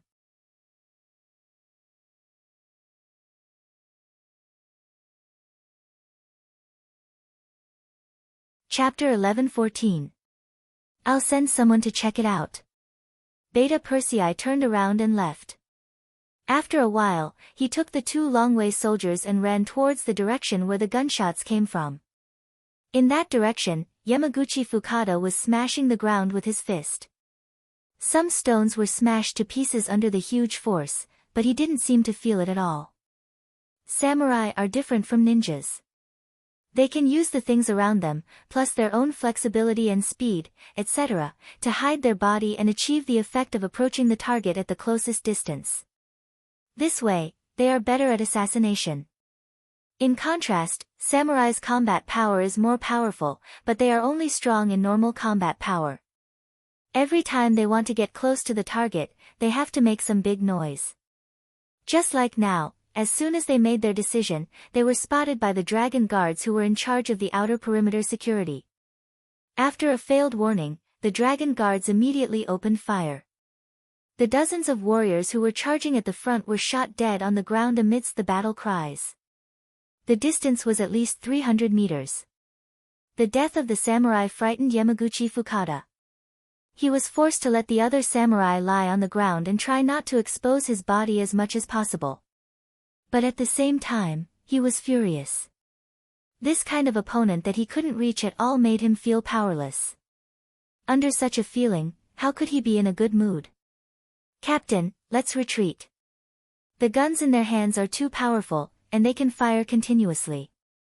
If we rush up, we will only die." A samurai captain, who is also Yamaguchi Fukada's trusted aide, crawled to his side and said, "Should we retreat?" Yamaguchi Fukada was unwilling. This time, their appearance was so sudden, but they couldn't get close to the target. They didn't even see Yang Qindong's true appearance. If they give up such an opportunity, it can be imagined that it will be even more difficult to assassinate him in the future. But if they don't retreat now, what's the difference between lying here and waiting for death? Once more time passed and more 5-star soldiers appeared. Wouldn't it be impossible for him to retreat even if he wanted to? For the sake of his subordinates' safety, Yamaguchi Fukada finally made the decision to retreat and look for an opportunity. At this moment, he realized that the 5-star army had started to retreat. What's going on? Yamaguchi Fukada was puzzled at first, but then he thought of something and laughed. "I know, it must be because the other party's guns are out of gunpowder, or they are running out of gunpowder. Otherwise, why would they retreat when they have the upper hand?" Yamaguchi Fukada, who felt that he knew the truth, was filled with energy again. After a loud shout, he ordered his warriors to get up and charge forward. However, for the sake of safety, only a few dozen warriors stood up this time. They were also guarding against the enemy's muskets and didn't want to suffer too many losses. The few dozen warriors stood up and waved their katanas as they charged forward. The 5-star army on the other side was indeed only retreating. They only occasionally fired a shot or two, but they were far less concentrated and confident than before. Yamaguchi Fukada saw all of this and was very excited. With loud shouts, the warriors under his command all stood up and charged forward in a frenzy. Yang Qindong was standing in an open space at the foot of the mountain. On his left and right were 100 Longwei soldiers. At this moment, they were all holding the 95 style in their hands and stood proudly. In front of them, the 50 Longwei soldiers who were in charge of the periphery were quickly retreating. When they retreated to Yang Qindong's side, the person in charge, Peng Yu, laughed and took the initiative to say, "Sixth young master, the mission to lure the enemy has been successfully completed." "Very good." Yang Qindong nodded with a smirk on his face. Of course, the retreat this time was not caused by a lack of bullets. After the assassination in Baiming's Kyoto Yongding Gate, the Longwei soldiers were fully equipped with bullets when they went out with Yang Qindong. 200 people could easily deal with an enemy 10 times their number, not to mention that this time they were facing an enemy 3 times their number. How could they not have enough bullets? However, he still made a move to retreat in order to eliminate all of them. Once they escaped and returned to Ping and city, they would be the biggest threat to his safety. Yamaguchi Fukada didn't know that when he saw that the enemy only had a few hundred people, which was a quarter of his forces, he couldn't help but want to look up to the sky and sigh. This was an opportunity given to them by the heavens. When the distance between the two sides was only 200 meters, Yamaguchi Fukada led the samurais closer step by step with a determined look on his face. Their speed was very fast. 180 meters, 150 meters. Soon, it was 120 meters. At this distance, those who had some strength could shoot with a strong bow. Finally, the Longwei soldiers raised their lowered muzzles one by one. With Beta Persei's order, bursts of fire spewed out from the muzzles and fell on the samurais opposite them one by one, forming little blood flowers. These were blood flowers, not snowflakes. With the appearance and production of these blood flowers, the samurais fell one after another in the process of charging. After several waves of attack, there were less than 200 people left in the team of nearly 600 people. Such a fast death rate made Yamaguchi Fukada's heart bleed after seeing it. This was the result of many years of hard work to train these 600 elites, but now, they died one by one without even touching the opponent's clothes or seeing the opponent's appearance clearly. This result was unacceptable. You guys retreat, the rest of you, charge with me. In order to leave a seed of hope for the samurais, Yamaguchi Fukada gritted his teeth and issued an order, forcing a team of 50 people to retreat, while he himself still resolutely rushed forward. Even if he was going to die, he wanted to die while charging forward. This was the only way to not disgrace the spirit of the samurai. But what happened next made Yamaguchi Fukada have the urge to vomit blood again. Just behind them, when the 50 samurais that he regarded as seeds turned around, 50 Longwei members suddenly appeared behind them. These 50 people came in a roundabout way after the battle started, with the idea of completely wiping out the enemy. Under the leadership of Yamaguchi Fukada, the 50 people fired their guns, as if they were practicing shooting. The difference was that they were shooting at targets during training, but now they were shooting at real enemies. 50 against 50, the battle ended very quickly. After hearing the gunshots and turning his head, Yamaguchi Fukada saw the scene of all the retreating members dying. At this time, there were less than 10 samurais standing beside him, and this was because the Longwei members showed mercy and did not continue to use them as targets. Otherwise, none of them would have survived. At this moment, the distance between the two sides was less than 80 meters. At a distance of 80 meters, the 95 style still had the advantage and completely controlled the situation.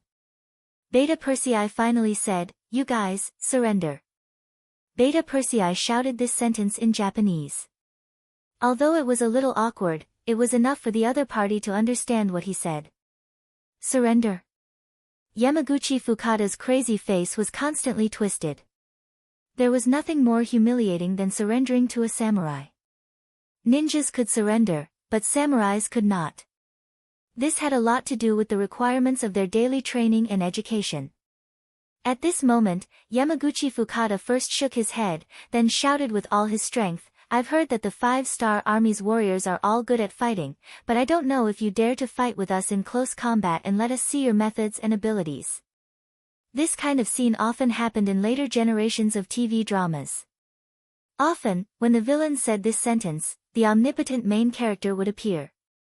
He would either hold a large sword or a red spear and go into battle alone. With just a few answers, he would be able to kill several Woku pirates. It was a very satisfying scene. But that was just a TV effect. In reality, no one would do that. Was it fun to take the risk? Moreover, when the pirates were surrounded by Han people, how many of them would choose to fight you one-on-one? Wouldn't they swarm you or shoot you to end your opponent's life? Idiot. Listening to Yamaguchi Fukada's challenge, Yang Qindong slightly opened his mouth and spat out these two words. Beta Persei, who had been by his side for a long time, already knew what kind of personality the young master had. He also smiled. This idiot in his ears was like an order to open fire. He first raised his right arm high, then quickly lowered it, bringing with it a burst of gunfire. Poor Yamaguchi Fukada, in the end, didn't even touch the corner of a Longwei's clothes. He was shot several times and died. Even when he died, his eyes were still wide open, as if he died with a grievance. After the investigation, a total of 603 corpses were found, including 2 intelligence personnel from the Japanese Empire. Yang Qindong casually ordered people to dig a big hole and bury them. Ashikaga Yoshimasa was a very sharp knife in his eyes. In the eyes of many people in the Japanese Empire, they represented a very powerful existence. They were not in Yang Qindong's eyes at all. They were just countless assassins who wanted to kill him, but in the end, they were killed instead. Yang Qindong really didn't have the slightest interest in them. Because this incident happened outside the city, it didn't attract any attention. Only some high-level members of the 5-star army knew about it. Matsumoto Kazuma, who had just returned from the Shanin Road, was fortunate enough to know about this news. His face was full of shock and stupefaction. For a long time, ninjas and samurai were like two life and death enemies. They became the two sharp swords in the hands of Supreme General Ashikaga Yoshimasa. No one could stop them as long as they pointed at them.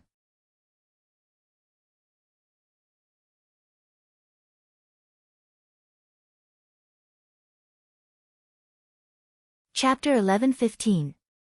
But now, the ninjas surrendered to the 5-star army, and all the samurai were killed. This result shocked Matsumoto Kazuma, but it also strengthened his determination to be loyal to Yang Qindong. This master was too powerful, so powerful that even a little bit of resistance was a sin. In the face of such a person, it was best to be obedient. Perhaps the ninjas could be carried forward under his leadership. As for his old enemy, Yamaguchi Fukada, he died without a trace. He couldn't say whether he was happy or disappointed. Because anyone who became an enemy of Yang Qindong would end up like this. The only difference was that it was sooner or later. Matsumoto Kazuma didn't feel anything. Yang Qindong wasn't a person who didn't fight back. Although Yamaguchi Fukada's appearance didn't threaten his safety, it didn't even have the qualifications to be scared. But this person was sent by Ashikaga Yoshimasa to assassinate him. Just based on this, he must return the favor. Matsumoto Kazuma was once again ordered to come to the imperial palace, and received a mission here to assassinate Ashikaga Yoshimasa. According to Yang Qindong, Ashikaga Yoshimasa was the most powerful general in the Japanese Empire. He had once forced the emperor to a dead end. He must be heavily guarded, and it wouldn't be easy to kill him. But it didn't matter. Even if he couldn't kill him, he still needed to scare him. If he couldn't kill him, then he would kill some people who were close to him. As for who these people were, presumably Matsumoto Kazuma, who had been important by his side, would be very clear. 20 heads. If we can't kill Ashikaga Yoshimasa, then we'll take the heads of 20 of his trusted subordinates. I want to let people know that if they want to kill me, they will have to pay a heavy price. 110 is not enough, 120 is barely enough. This was Yang Qindong's original words to Matsumoto Kazuma. Matsumoto Kazuma, who had completely surrendered, not only didn't have the slightest difficulty, but also used this mission as an opportunity to show off his achievements and prove his strength. He personally led Suzuki, 10 jonin and 30 chunin to send out the mission, proving their determination to complete this mission. Yang Qindong, who sent out this mission, turned his head as if nothing had happened. He sent a report to Yu Qian, asking him to arrange mining personnel to come to the Japanese Empire. Then he focused his attention on the campaign to conquer Nankado. The war in the Jiu-E prefecture was as difficult as he expected. The soldiers and civilians of the Japanese Empire on the island resisted with all their strength. As an important stronghold of the Japanese Naval Division, the people here lived a good life. They were rarely affected by the war. After encountering the invasion of the 5-star army, in order to protect their power, they naturally resisted with all their strength. And because of the participation of the people, the enemy was developing more and more. Fortunately, the commander of the new army, Su He, took these factors into consideration before leaving, and barely managed to maintain the situation. When the reinforcements appear, it's time to counterattack with all their strength. Compared to the stalemate in the Jiu-E prefecture, the attack in the Awaju Island became smoother and smoother. Although the initial resistance was fierce, as the 1st Reserve Division got used to the battlefield environment and exerted all their strength, the Japanese army in the Awaju Island, without any outside help, finally showed signs of defeat, and continued to expand. Finally, after 12 days of resistance, the main force was destroyed, and the rest were captured. The flag of the 5-star army was planted in the Awaju Island, which meant that the South Island had completely become an isolated city without any support. If they want to escape, they have to go through the artillery fire of the C4 Division and the C5 Division patrolling the surrounding waters. After suffering heavy losses in several consecutive attacks, they finally became well behaved. After successfully capturing the Awaju Island, according to the previous plan, the defense of the island was handed over to the E-1st Division.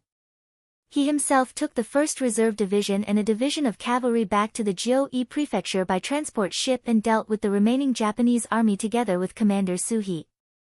Compared to the 5-star army, Ashikaga Yoshimasa's situation became more and more difficult. Although the opposing forces in the flat well field had gradually lost their survival space under his suppression, the sudden appearance of ninja killers still gave the Supreme General a great headache. Fortunately, with the protection of the Divine Archery Battalion, plus the protection of the always cautious guards, he didn't get killed by the ninjas, but following that, his trusted subordinates were constantly killed. In just a few days, more than a dozen of his trusted subordinates had died, and it seemed that the ninjas didn't have any intention of stopping. Yamaguchi Fukada's samurai brigade had been missing for a long time, and Ashikaga Yoshimasa had reason to suspect that they had been completely wiped out. The appearance of these ninja killers also proved his guess. This was simply a revenge and targeting method implemented by the King Wunan of Daimyong. Originally, it was him who made the first move. Was there anything wrong with the other party giving him a taste of his own medicine?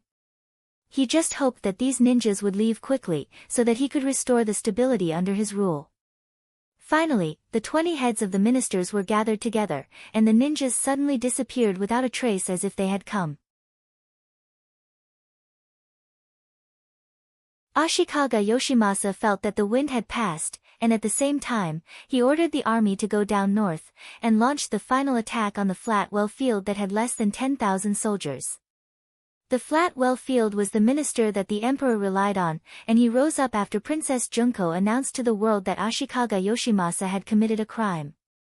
Logically speaking, even if he wasn't Yang Qindong's ally, he wouldn't be his enemy. But Yang Qindong didn't have a good impression of this person. Since you have so much power, why didn't you stand in front of the emperor earlier? If you did that, how could Ashikaga Yoshimasa be the dominant force? You didn't do that, but stood out after the death of the emperor and claimed to be righteous.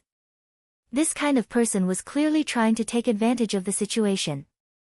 Yang Qindong didn't have the heart to pay attention to such a person, and allowed him to slowly weaken under the powerful attacks of the Grand General until he disappeared.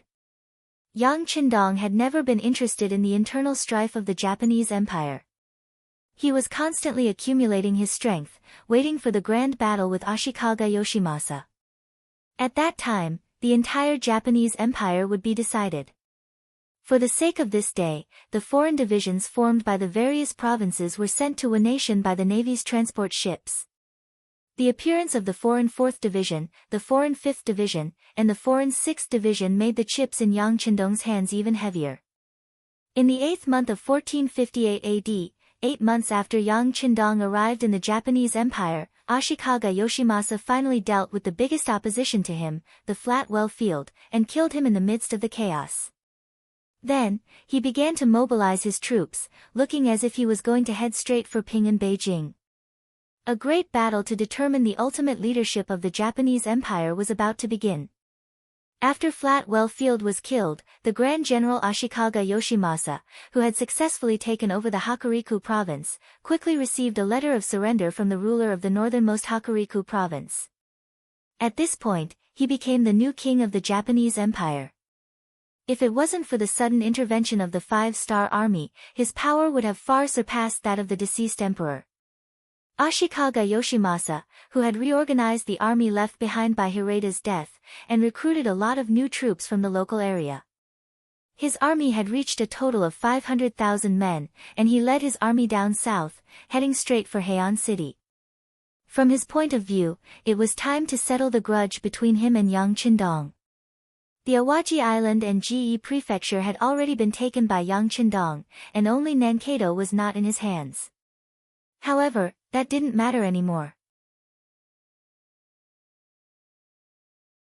With the C-4th Division and C-5th Division keeping an eye on that place, and with the absolute advantage of the high-tech artillery, the other side had no chance of escaping. Without any support, and even with the supply of food and water completely cut off, how long could the 300,000 Japanese army in Nankado last? Yang Qindong was also curious. Of course, Now was not the time to think about these things. The Grand General had already led the main forces to head down. How to stop the enemy's attack was the problem that needed to be considered now. There was also news from the mountain shade. The local force Sensei Naganabu that he supported had finally lost to the 100,000 elite troops of the Maori regularization. Originally, Shintianya's sudden attack, after snatching the rations of Maori Zheng's 100,000-strong army, had indeed foiled the enemy's original plan, forcing them to turn back. However, elites were elites. When the Maori regularization, with the support of the Grand General, regained the provisions, the two sides fought a bloody battle. It could not even be called a bloody battle. After a slight resistance, Fukada Tani's troops were defeated. If not for Sensei Naganabu's timely arrival, he would have died. The Maori regularization was worthy of being the Grand General's #1 fierce general.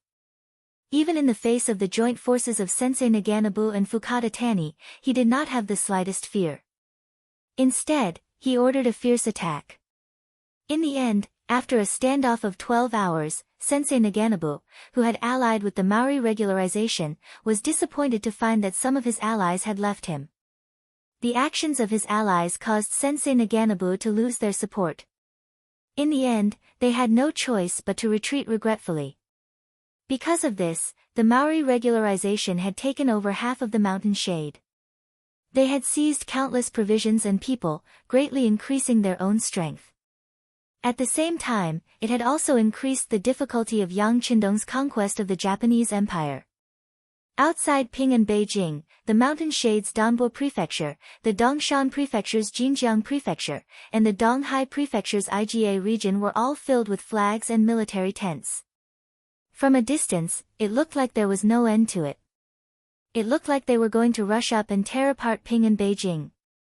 In the palace of Ping and Beijing, Yang Qindong was not aware that he was surrounded. On the contrary, he had a relaxed expression on his face. At this moment, he was looking at the subordinates who had followed him. The 1st Cavalry Division's commander Tian Hu, the 4th Army Division's commander Ling Daqiang, the 7th Army's commander Tian Su, the New Army's commander Su He, the 1st Reserve Division's commander Su Da, as well as the 2nd, 3rd, 4th, 5th, and 6th Division's commanders were all present. Behind them were the 5-Star Army's 220,000 soldiers. Compared to Ashikaga Yoshimasa's 600,000 soldiers, this was a small number. However, compared to the 5-Star Army, this was already a considerable force.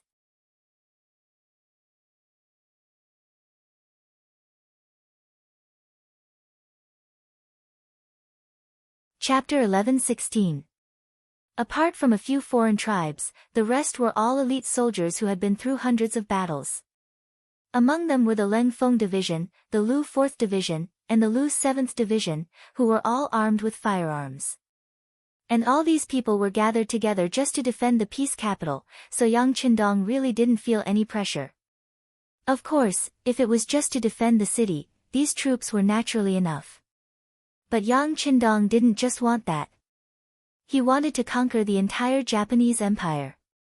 Especially when Beiming boasted of its wings and gradually began to show its fangs, the pressure on the new 1st Army and the new 2nd Army on the grassland was increasing day by day. If the problem couldn't be solved, unpredictable things would happen at any time. Beiming's development over the years, especially since the mobilization of the entire army, had risen to 4 million troops. Just this huge number alone was enough to have a deterrent effect. Against them, even Yang Qindong didn't have the confidence to win. Ants could bite an elephant to death. It wasn't just a saying. Therefore, in the eyes of others, Yang Qindong, who should be defending Ping and Beijing, had decided to launch a counterattack.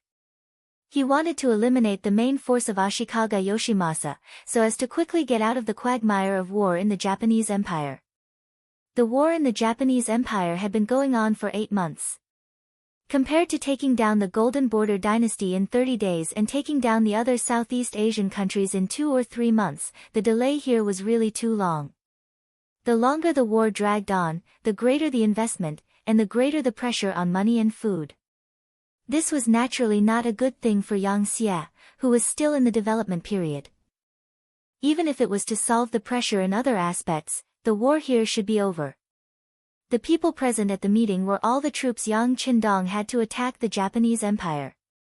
Yes, at this moment, he couldn't find any more reinforcements. Although the five-star army was strong and had developed over the years, their military strength wasn't too little. However, they had occupied too much territory and there were too many places that needed to be guarded. These 200,000 plus soldiers were already the majority of Yang Qindong's mobile forces. When Yang Qindong's gaze landed on the generals, everyone's gaze also converged on him. Upon closer inspection, one could see that their breathing was slightly rapid. Clearly, they had also guessed the theme of this meeting. They knew that the war was about to begin, and that the time to make a great contribution had come. Compared to the nervousness in the hearts of the generals, Yang Qindong was extremely relaxed. The reason why he made this decision was because of Detsang. Yang Xie's growth today was all thanks to Okura.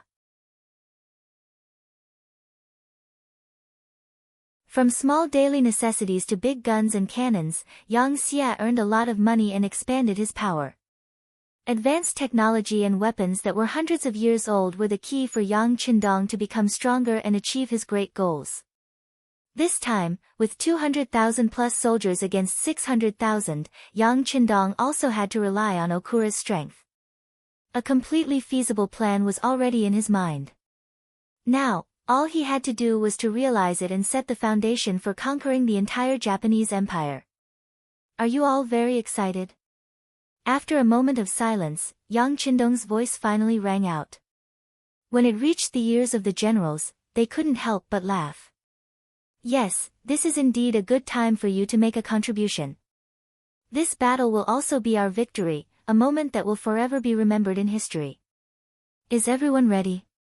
When Yang Qindong's voice resounded through the entire imperial palace, all the generals replied in unison, "Be ready at all times." Very good. Satisfied with everyone's answer, Yang Qindong once again said in a clear voice, "Generals, listen up." At the same time, in the Japanese army's camp, Ashikaga Yoshimasa was also holding a military meeting. Many of his subordinates stood on both sides, waiting for the general to make a strategic decision. Their military strength was almost 3 times that of the five-star armies. They were also very familiar with the terrain and had the support of millions of Japanese Empire's citizens. Ashikaga Yoshimasa couldn't see any possibility of failure. At one point, he even thought that the five-star army was able to conquer Qing and Beijing because they took advantage of a loophole. If it wasn't for the internal strife that was too serious, how could the five-star army achieve such results? Yes, the five-star army had powerful firearms, and their power was very great. However, when facing the charge of hundreds of thousands of soldiers, firearms could only play a supporting role. In the end, it still depended on the strength of the soldiers. Otherwise, there wouldn't be a history of small guns and rifles defeating cannons and machine guns. Besides, the Japanese Empire didn't have any firearms at all. They also had some ordinary red coat cannons, about 100 of them.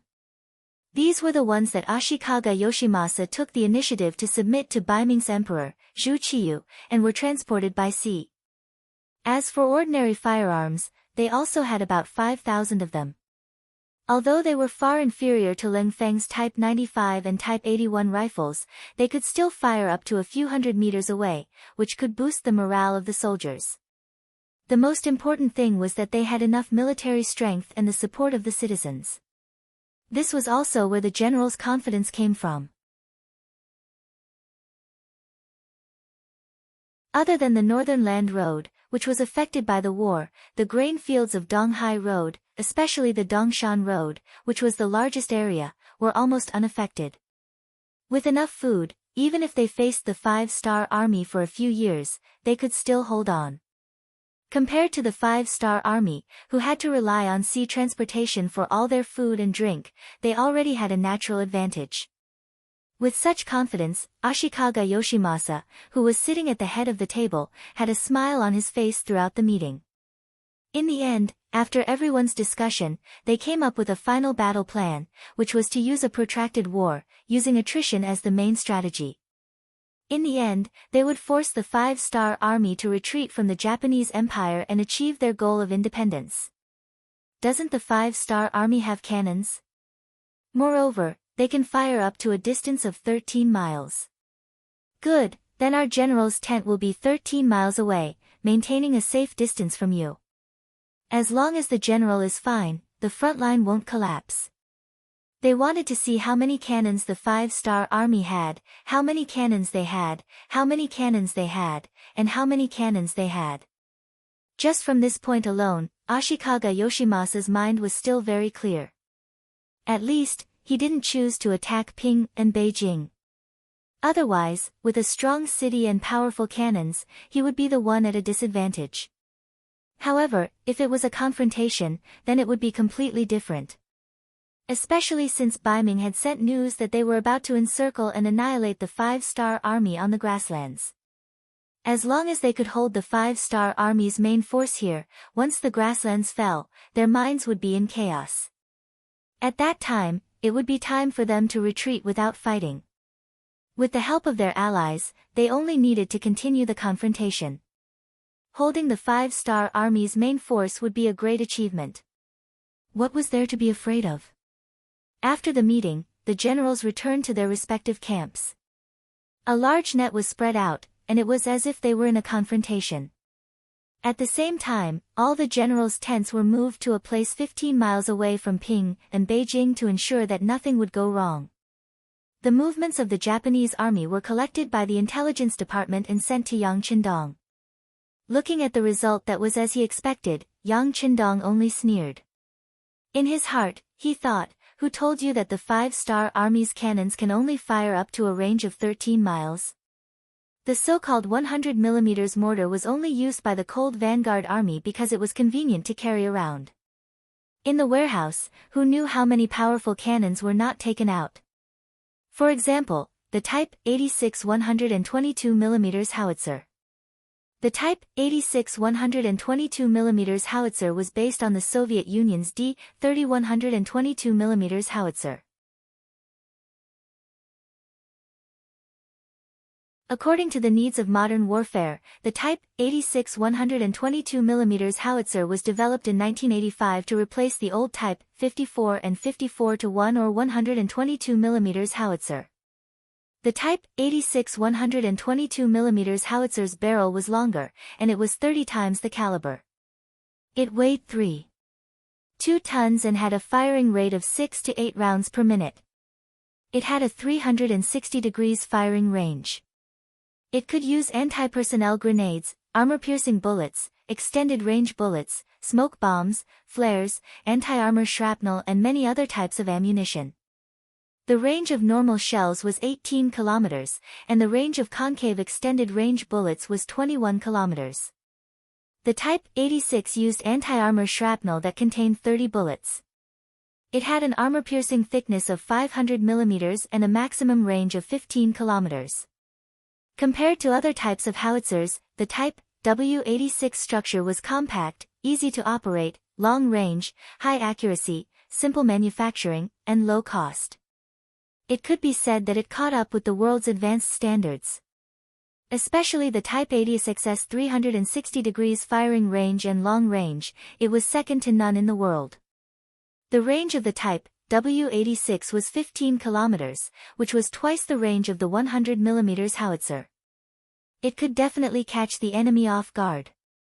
In Qing and Beijing's national treasury, there was a 122mm howitzer. As to when it appeared and why it appeared, no one knew. However, they knew that it was very powerful. At this point, it had to be said that Yang Qindong had set up a persona for himself. He rarely explained anything that was taken out of the warehouse. At first, some people were curious about where the things came from. Beta Persei had also made mistakes in this regard. He even chased after Yang Qindong for an answer. The answer was that he did not get any answer and was even arranged to train in the army. This scared Beta Persei. He was not afraid of hardships as a soldier, but he was afraid that he would lose his identity as a young family servant. After training for a while, he returned to Yang Qindong's side and kept his mouth shut. He knew what to ask and what not to ask. Even Beta Persei was like this. It could be imagined that other people would not dare to ask so many questions. Because of this, Yang Qindong became even more mysterious.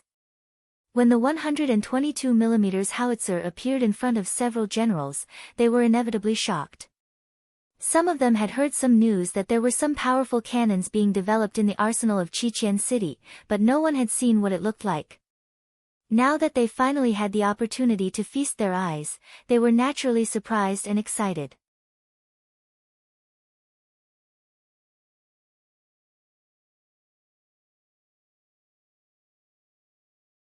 Chapter 11-17. Sixth Young Master, can we touch it? Commander Ling Si, Ling De Chang, asked excitedly and nervously.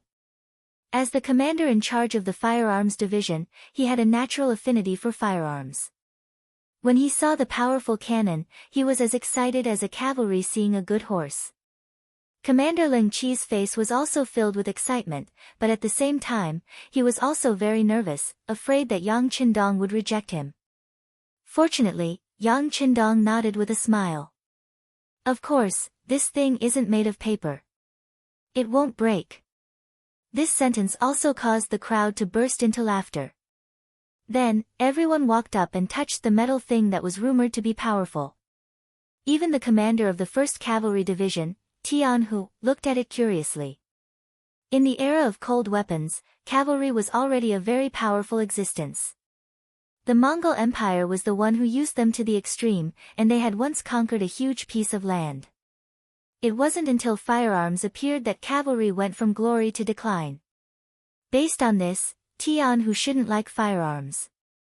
Just like the commander of the new army, Su He, who led a cavalry division, he obviously didn't like firearms. He thought that the appearance of firearms suppressed the development of cavalry. As a student of the Yang Family Academy, Tian Hu didn't think this way. Or rather, he didn't like it, but his rationality told him that the situation was irreversible. Since that was the case, it was better to learn more and accept new things and new technology so that they wouldn't be eliminated by society. After a quarter of an hour, the entire body of the 122mm howitzer had been touched by everyone.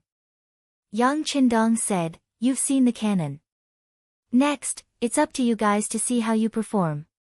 In short, you must find Ashikaga Yoshimasa's main tent. Only then can the power of the cannon be maximized and it's time for us to counterattack." Understood. When it came to serious matters, all the generals became serious and replied in unison. Yes, Yang Qindong's plan was to capture the ringleader first.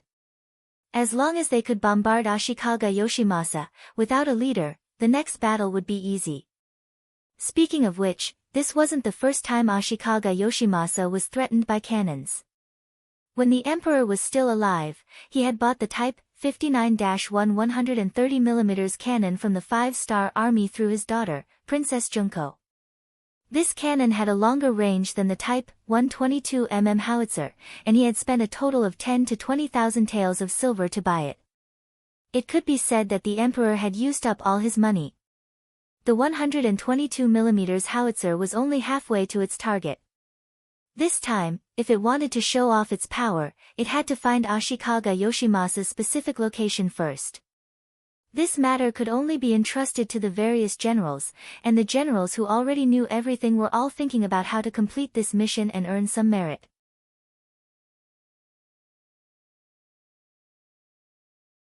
Outside Qing and Beijing, the 500,000-strong Japanese Empire's army stood in a continuous line.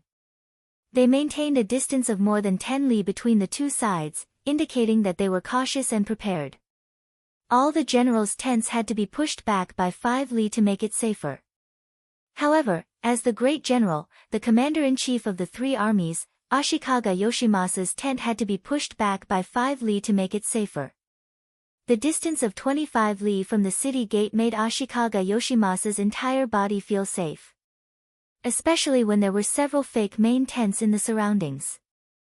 Unless the high-ranking generals knew the inside story, it would be difficult to tell which one was the real main tent and which one was his shelter. Some people didn't think much of Ashikaga Yoshimasa's cautiousness and thought that it was a sign that he was afraid of the five-star army. However, for the great general who had almost lost his life to the cannons, he believed that facing the five-star army with their advanced cannons, no matter what he did, it wouldn't be too much. This was because he had personally witnessed the scene of the great general's mansion being razed to the ground. It could be said that he would never forget it. After suffering a loss, he had to remember it. This time, Ashikaga Yoshimasa had set up his main tent in front of the rear army.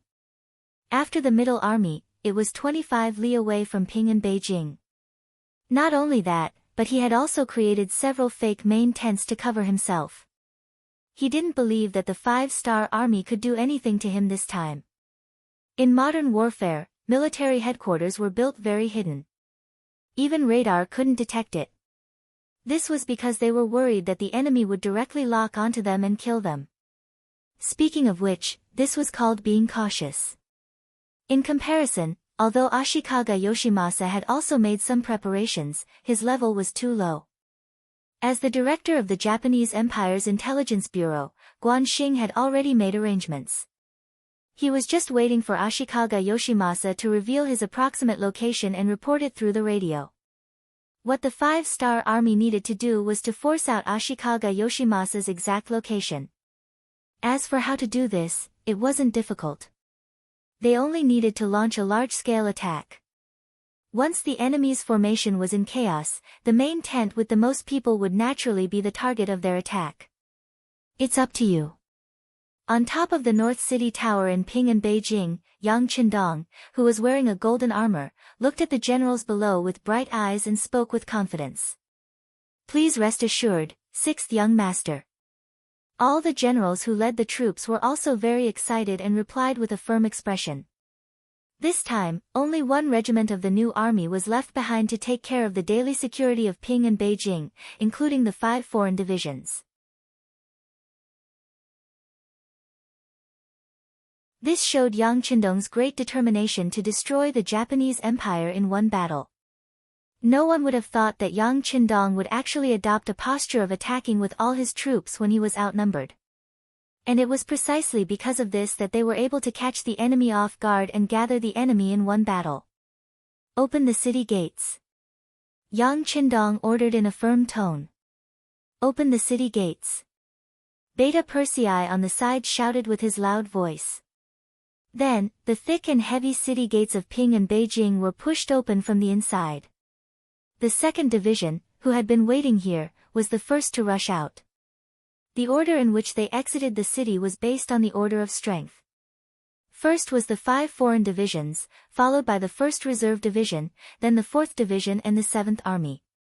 Finally, the new army and the 1st Cavalry Division were the last to exit the city gates. The purpose of this was to ensure that when they launched an attack, their steps would be orderly. Otherwise, the cavalry would have already rushed out far away before the infantry behind them could catch up. This way, it wouldn't have the effect of shocking the enemy, nor would it create a powerful momentum. One by one, the 5-star army walked out of the city gates and approached the Japanese army on the battlefield.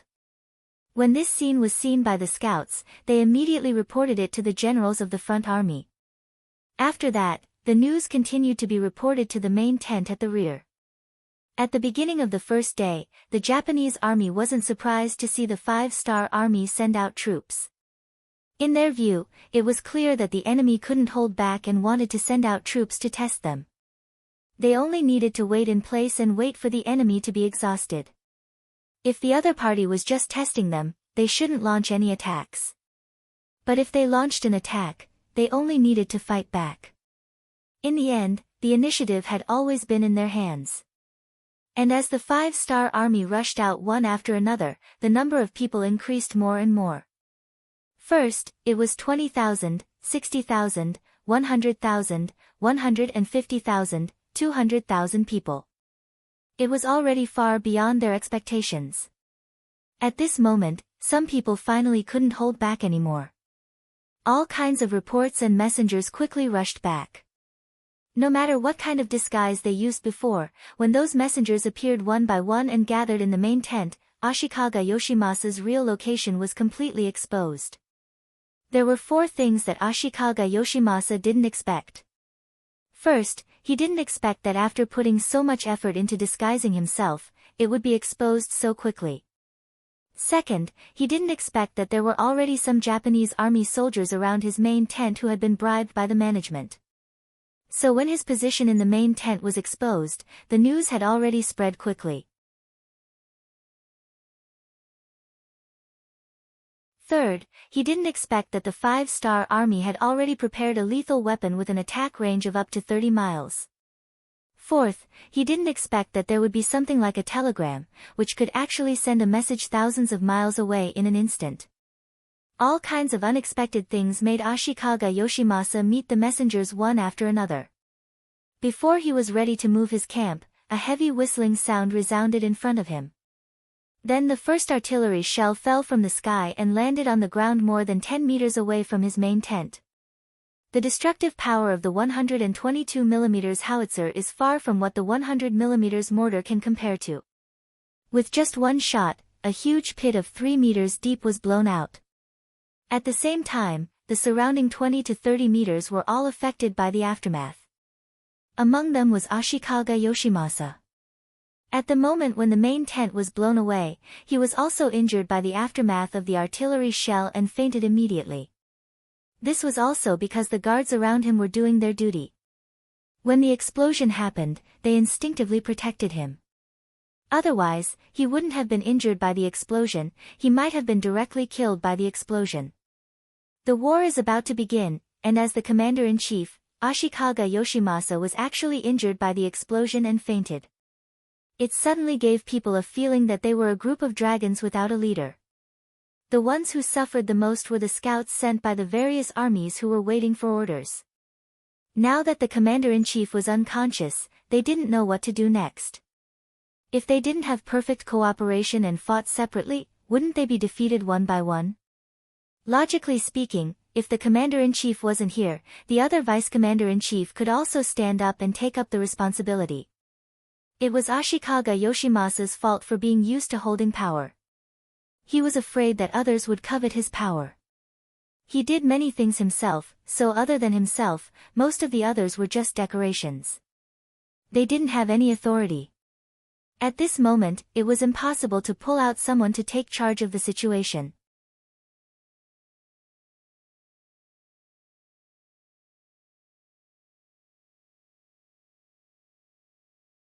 Chapter 11:18. The other deputy commanders knew that it was useless to say anything now. They arranged for people to protect the unconscious Ashikaga Yoshimasa as they retreated. At the same time, they said to the scouts who had not been assigned to work, "Go back and tell your general to defend with all his might. Once the general's body gets better, he will immediately arrange for a counterattack." After they finished speaking, the people in the main tent began to quickly retreat. Needless to say, these people could already see that the situation was unfavorable. If they did not escape now, they would not have any chance to escape. The other scouts looked at each other, then helplessly shook their heads and left. The so-called words of the deputy commanders were not credible at all. What did they mean by defending with all their might? What should they do without a plan? Who would protect them from the flanks? Without a plan, wouldn't they fall into danger at any time? The scouts were very confused. The only thing they could do was to report back what they saw. As for what to do, it was up to their general to decide.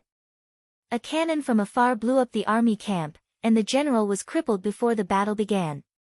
The news of Ashikaga Yoshimasa being injured and unconscious quickly spread through the army camp. It also reached the ears of Qing.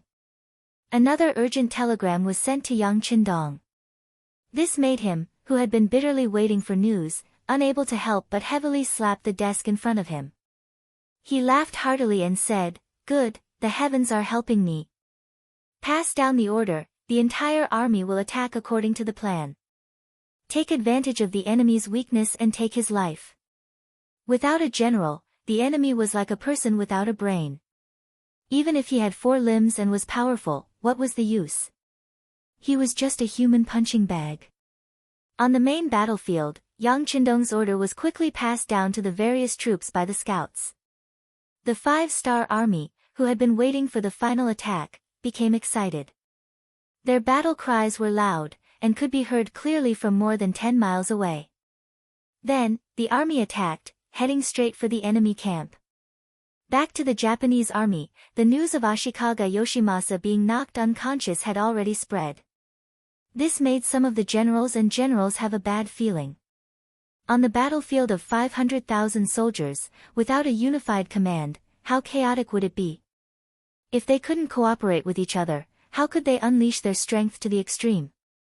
Since that was the case, should they choose to fight against the 5-star army's main force without any command? Or choose to retreat? Everyone had different ideas and thoughts. He kept making more and more choices between fighting and retreating. As a result, there were people retreating and people fighting. Not to mention the retreating army, after they left the battlefield, there were a lot of empty positions, which was the most fatal. As a result, some of the Japanese army suddenly realized that they had no allies left or right. What was originally a united front became a lone army. At this time, the 5-star army quickly filled in the gaps and occupied these unoccupied lands. Then, they attacked from the front, left, and right. The Japanese army that stayed behind to defend became targets. When faced with attacks from 3 sides, their defensive line quickly collapsed, and then they were defeated. The good situation was ruined in an instant. Especially the cavalry of the 1st Cavalry Division and the new army, wherever they went, no one could stop them. Infantry was inherently weak against cavalry, and the morale of the army was shaken. The outcome seemed to have been decided long ago. This directly led to the encirclement of the Japanese Empire's lone army. They were heavily injured, and then they surrendered. When the 5 foreign divisions arrived at the front lines, they could only accept prisoners and various supplies. This made them somewhat unwilling. But there was no other way. In terms of speed and impact, they were far too inferior to cavalry. Only the 4th Army Division, the 7th Army, and elite infantry like the 1st Reserve Division could barely keep up with the cavalry and encircle or cripple the Japanese Empire. The development of the war went even more smoothly than planned. In just 3 days, they had defeated nearly 200,000 Japanese army, and captured more than 180,000 of them. When the news reached the rear, Yang Qindong became very excited. He gave the order that the remaining soldiers should chase after the enemy and not follow the example of an overlord. The progress of the war was so smooth that it was impossible for the 5 foreign divisions to complete the task of cleaning up the battlefield and seizing supplies. Based on his past experience, Yang Qindong waved his hand and called for the other foreign and Han people who had already moved to Qing and Beijing to rush to the front lines and help the army clean up the battlefield. They would then distribute the spoils according to their work and reap the benefits. After coming to this world, Yang Qindong felt that some things had changed. For example, using firearms to defeat cold weapons wasn't as exaggerated as it was described in history, where a few people could defeat thousands or even tens of thousands of people. Everything depended on the will to fight. If a few people with firearms were to face off against hundreds of Suicide Squad members, they wouldn't even dare to say that they could win, let alone thousands or tens of thousands of people. This was also the reason why he still couldn't achieve success even though he had a cold weapon army. Zhu Di, the founder of the Ming dynasty, had brought a firearms camp to conquer the grassland. But didn't he still win and lose against the grassland cavalry? It didn't mean that he had won a one-sided victory. Of course, some things didn't change, such as the power of the people. Everything had been proven when the dynasty of Phnom Penh was destroyed. The reason why a country was destroyed in 31 days was because of the help of the people. Now he wanted to copy the path of success and borrow the help of the foreign people in Qing and Beijing. Yang Qindong, who had always advocated for the unity of the army and the people, gave his orders. While it was hard to say whether the local aborigines would agree, but a portion of the Hans who had migrated from other races would respond enthusiastically. Some of them were even experienced enough to drive their own carriages out of the city in order to help the army transport more supplies. When tens of thousands of people entered the battlefield, and the number was still increasing, the pressure on the 5 foreign divisions was suddenly reduced. They could finally keep up with the pace of the other main forces. The follow-up forces followed. When Yang Qindong was about to take a breath, the intelligence bureau suddenly reported that a Japanese army of tens of thousands had appeared in the southwest of Qing and Beijing. They were marching rapidly towards Qing and Beijing. The leader was the first general under Ashikaga Yoshimasa, Maori regularization. It turned out that when the news of the Japanese army's defeat and the general's injury and coma reached the Shanin Road, Maori regularization felt that something was wrong.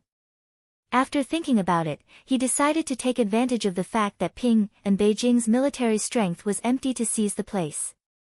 In this way, it would be equivalent to cutting off the 5-star army's path of retreat.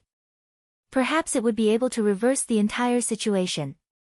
With this idea in mind, Maori regularization left behind the main forces to continue crushing Sensei Naganobu, while he brought 20,000 soldiers and rushed towards Qing and Beijing. He wanted to take the Japanese Empire by surprise and reverse the situation. He wanted to be the hero of the Japanese Empire. 20,000. When he heard this result, Yang Qindong's eyes flashed with a trace of worry. At this time, the main forces of the 5-star army were constantly chasing after the Japanese Empire's army and inflicting heavy losses on them. If he wanted to call them back, it wouldn't be possible in a short period of time. On the contrary, it might cause an accident to the originally victorious situation. However, if he didn't call back the reinforcements, the current Qing and Beijing only had his 1,000 black cavalry and a regiment of new army cavalry. The total number of people was only 3,000. Considering that the security of the city couldn't be left unguarded, especially since most of the foreign races had already left the city and most of the Japanese Empire's natives were in the city, it was even more important to leave some defensive forces behind. Then let's fight. Yang Qindong quickly made a decision. He was determined to bring the 1,000 black cavalry and create another miracle. The black cavalry was Yang Qindong's ultimate bodyguard. Logically speaking, they should be the safest. However, on the battlefield, they had repeatedly become firefighters. Whenever there was danger, they would rush there. Who knew how many times they had played the role of a hero who won against a large number of enemies? This time, they had no choice but to go into battle and fight against a large number of enemies. He called the cavalry commander of the new army over and handed over the task of guarding Qing and Beijing. He told him that he must guard the city gate. If there was no other choice, he could close the gate and defend the city. Naturally, the commander was somewhat unwilling to do so. He even proposed that the 6th young master stay at home and he would lead 2,000 cavalrymen into battle. Ha, you can't do it. This is not something that the black cavalry can accomplish. Yang Qindong smiled and rejected the other party's good intentions. This time, it wasn't that he looked down on his soldiers. It was the most correct choice from a practical point of view. After the decision was made, the 1,000 black cavalry were not afraid. On the contrary, they were all eager to fight. This could be seen from the fact that they began to wipe their sabers and constantly check their firearms and equipment. Fighting against 20,000 with 1,000 was an impossible task for any other army. Even the most elite 1st Cavalry Division might not be able to do it. However, when it came to the black cavalry, it was indeed a habit. They had impenetrable black armor, the most advanced firearms, the most tyrannical individual combat power, and the most powerful military leader in the world, Yang Qindong. When all these were gathered together, they were destined to create miracles and reach the peak of life. Among the 1,000 black cavalry, 200 of them were added later.